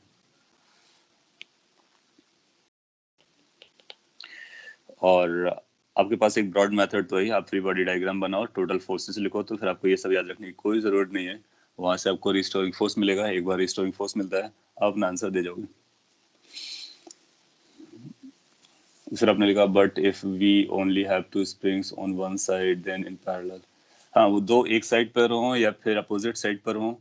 जैसे प्रीवियस एग्जांपल है ना, प्रीवियस एग्जांपल में all three are in parallel, केवल पहले दो पैरेलल नहीं है, तीसरा भी पैरेलल है। All three are in parallel. हाँ, ऐसा नहीं कि जो आपको दिखता है पैरेलल केवल वही है, ये भी पैरेलल में है, तो उसके इसलिए डेफिनेशन पे जाना होता है। डेफिनेशन हमारे लिए इसीलिए इंपॉर्टेंट होता है ना। डेफिनेशन क्या कहती है, सेम एलोंगेशन और कंप्रेशन है, तो तीनों का एलोंगेशन और कंप्रेशन बराबर जा रहा है, इसलिए तीनों पैरेलल पर है। मैं एग्जांपल पिक करता, वहां से आप समझेंगे। सपोज कर लीजिए आपको कुछ ऐसा एग्जांपल दिया जा रहा है कि आपके पास स्प्रिंग ब्लॉक सिस्टम दिया गया है, एक वॉल है, यहाँ पर एक ऐसा स्प्रिंग लगा हुआ है, एक ऐसा स्प्रिंग लगा हुआ है, एक ऐसा स्प्रिंग लगा हुआ है, इसके बाद एक ब्लॉक है, एक ये स्प्रिंग लगा हुआ है, एक ये स्प्रिंग लगा हुआ है। बहुत सारे स्प्रिंग लगाए जा सकते हैं। एनालिसिस का मास m दिया गया और ये किसी ग्राउंड पर रखा होगा, so we need not to worry कि ग्राउंड कैसा है। एंड लेट्स से कि इसको k बोलता है, इसको 2k बोलता है, इसको k बोलता है, इसको 3k बोलता है, इसको भी 3k बोलता है। इस तरह से आपको अरेंजमेंट दे दिया गया और क्वेश्चन कहता है कि find time period if m is slightly disturbed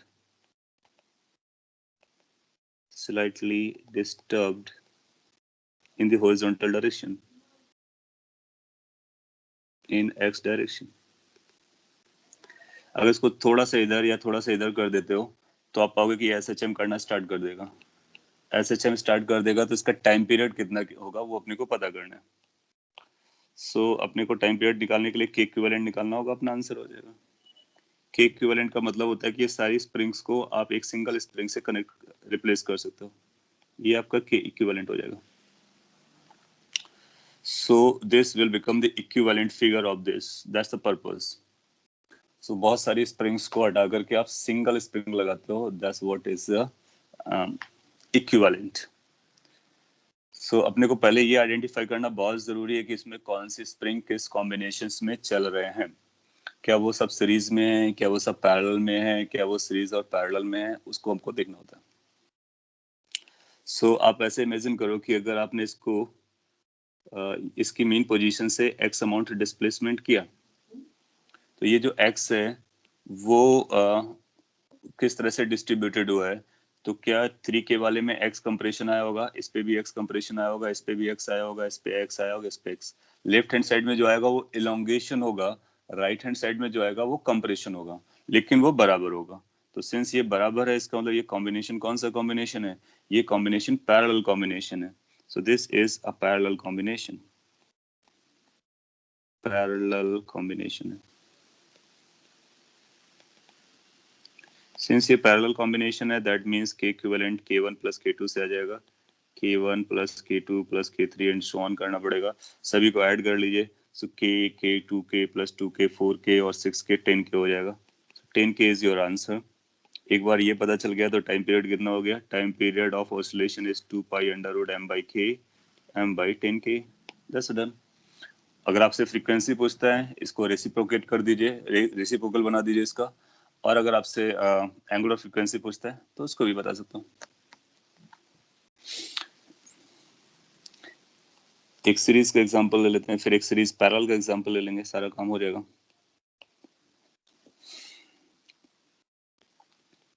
let's say कि अगर आपसे बोलता है कि एक स्प्रिंग ये है, इसके साथ एक और स्प्रिंग को ऐड किया गया है, फिर आपने एक ब्लॉक को लगाया हुआ है m मास का,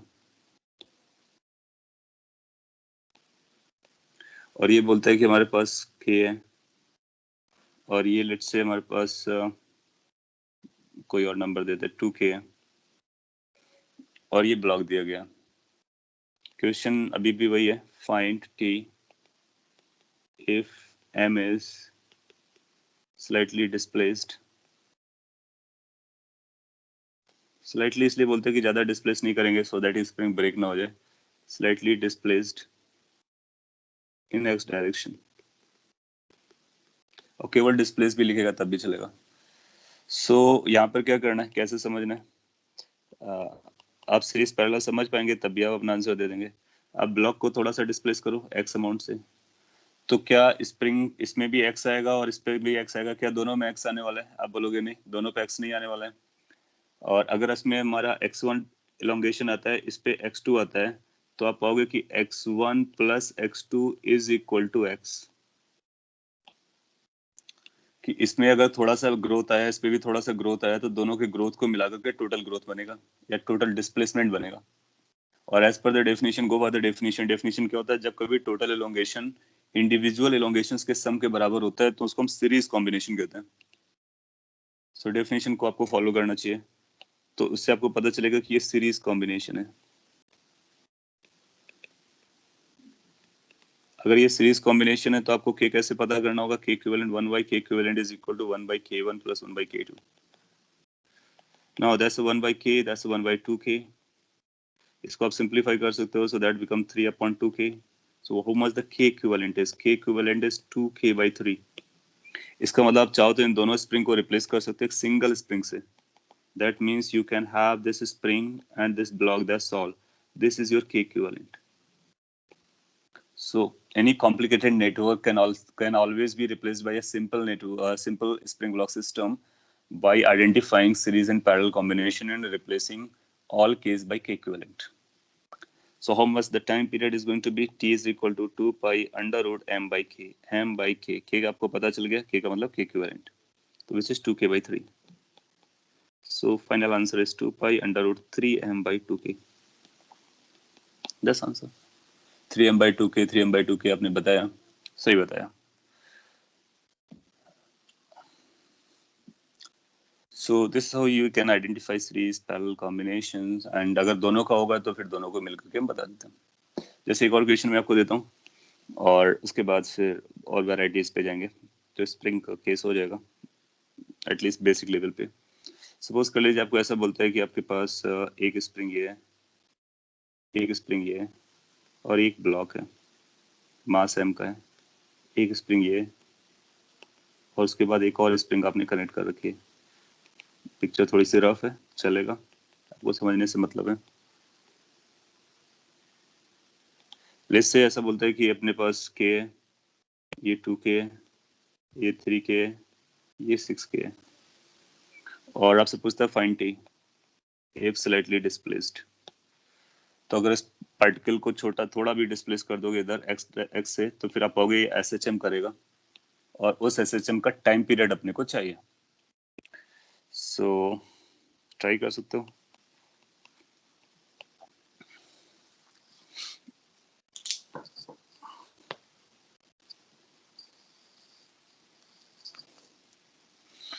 m by 5k, इसका मतलब आपने 5k आइडेंटिफाई किया है. Equivalent, okay, 5k is being supported.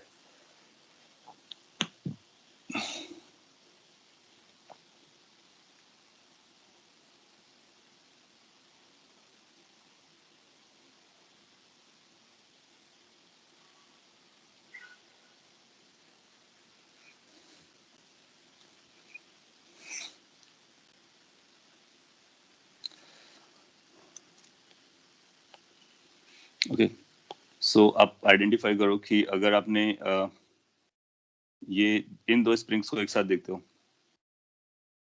तो जो x आएगा वो इन दोनों के कंप्रेशन के बराबर ही है. इसका मतलब ये दोनों सीरीज पर है. और अगर आप इन दोनों को देखते हो तो ये दोनों आपको पैरेलल में नजर आएंगे क्योंकि ये जो x आया होगा इस पे भी x जाएगा, इस पे भी x जाएगा, लेकिन इस पर दोनों को मिल करके जाएगा. सो आप ऐसा बोल सकते हो कि इसको हम थोड़ा सा सिंपल नेटवर्क बना सकते हैं. एक स्प्रिंग यहाँ पर m और इन दोनों का कंबाइंड एक स्प्रिंग यहाँ पर लगा सकते हैं. इन दोनों का पैरेलल कॉम्बिनेशन में एड अप होकर के ये 3k बनेगा और ये सीरीज में 1/1 करके बनेगा, यानी 1/3k प्लस 1/2k 6k और ये आपका k, लेट्स से ये k डैश है तो ये 1/2k हो जाएगा, बेसिकली 2k हो जाएगा. तो ये टोटल मिलकर के 2k आया.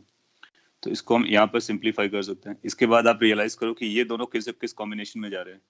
अभी कैन वी से कि ये जो नया कॉम्बिनेशन आपको दिख रहा है ये नया कॉम्बिनेशन फिर से पैरेलल है. पैरेलल है क्यों पैरेलल है? कि एक कोई भी डिस्प्लेसमेंट करोगे तो दोनों के लिए बराबर जाएगा. तो पैरेलल के लिए k कितना आ जाएगा? तो k इक्विवेलेंट बोलो तो k equivalent is going to be k1 plus k2, that means 3k plus 2k which is equal to 5k. So अगर आपको ये समझता है तो टाइम पीरियड की वैल्यू जो आ जाएगी t is equal to 2 pi under root m by k, m by 5k. k का मतलब k इक्विवेलेंट. सो इस तरह से आप इसका आंसर दे सकते हो. फाइन. सो अगर बहुत सारा कॉम्बिनेशन देता है स्प्रिंग का, then you need to focus on the series part and on the parallel part, then you settle them down and find k equivalent, then find your answer. So अभी तक हम लोगों ने F is equal to kx को use करके spring block system और various combination of springs के case में टाइम पीरियड कैलकुलेट करना लर्न किया. नेक्स्ट क्लास में हम लोग इसको ग्रेविटेशन से, फ्लूइड से और इलास्टिसिटी से, रोटेशन से, बाकी सारे चैप्टर से एक एक क्वेश्चन, दो क्वेश्चन पिक करेंगे और हर एक केस में टाइम पीरियड को कैलकुलेट करने की कोशिश करेंगे. फिर अपना ये टाइम पीरियड कैलकुलेशन वाला पार्ट कंप्लीट हो जाएगा. सो देन आफ्टर अपने पास बचेगा रोटेशनल या फिर एंगुलर SHM, उसको भी कवर कर लेंगे.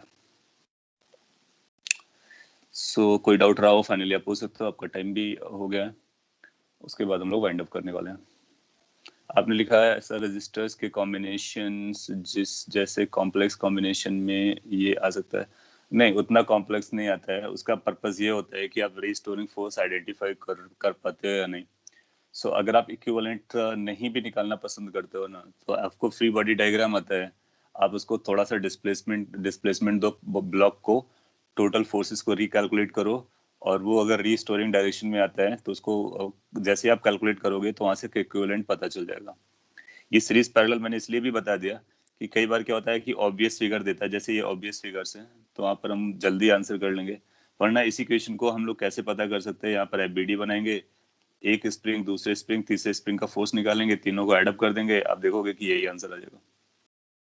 सो रेजिस्टेंस जितना कॉम्प्लिकेटेड नहीं जाएगा, रेजिस्टेंस के कॉम्बिनेशन का पर्पस दूसरा होता है, और उसमें बहुत ज्यादा कॉम्प्लेक्स नेटवर्क्स बनते हैं, यहाँ पर सिंपल से बनेंगे, वो आंसर कर लोगे।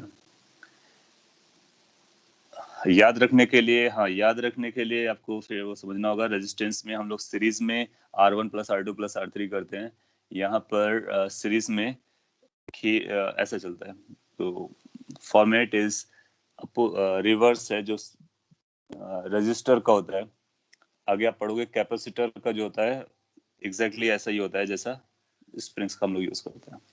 तो रेजिस्टेंस के कॉम्बिनेशन का जस्ट अपोजिट या रिवर्स वर्जन है फॉर्मूला का, ऐसा आप याद रख सकते हो, नो हार्म। फिर आप लिखते हो अगर दोनों एक्स और वाई में स्प्रिंग लगाया तो मोशन कैसा होगा। हाँ, वो फिर कॉम्बिनेशन ऑफ एसएचएम है, हम लोग आगे पढ़ेंगे कॉम्बिनेशन ऑफ एसएचएम, अभी हम लोग केवल एसएचएम पढ़ रहे हैं, सिंगल एसएचएम। जब हम वाई डायरेक्शन में भी लगाएंगे, एक्स डायरेक्शन में भी लगाएंगे, जेड डायरेक्शन में भी लगाएंगे, तो उस समय वो कैसे बिहेव करेगा, उसके लिए हम लोग पढ़ेंगे separately as a combination of different SHMs. So you need to wait for that.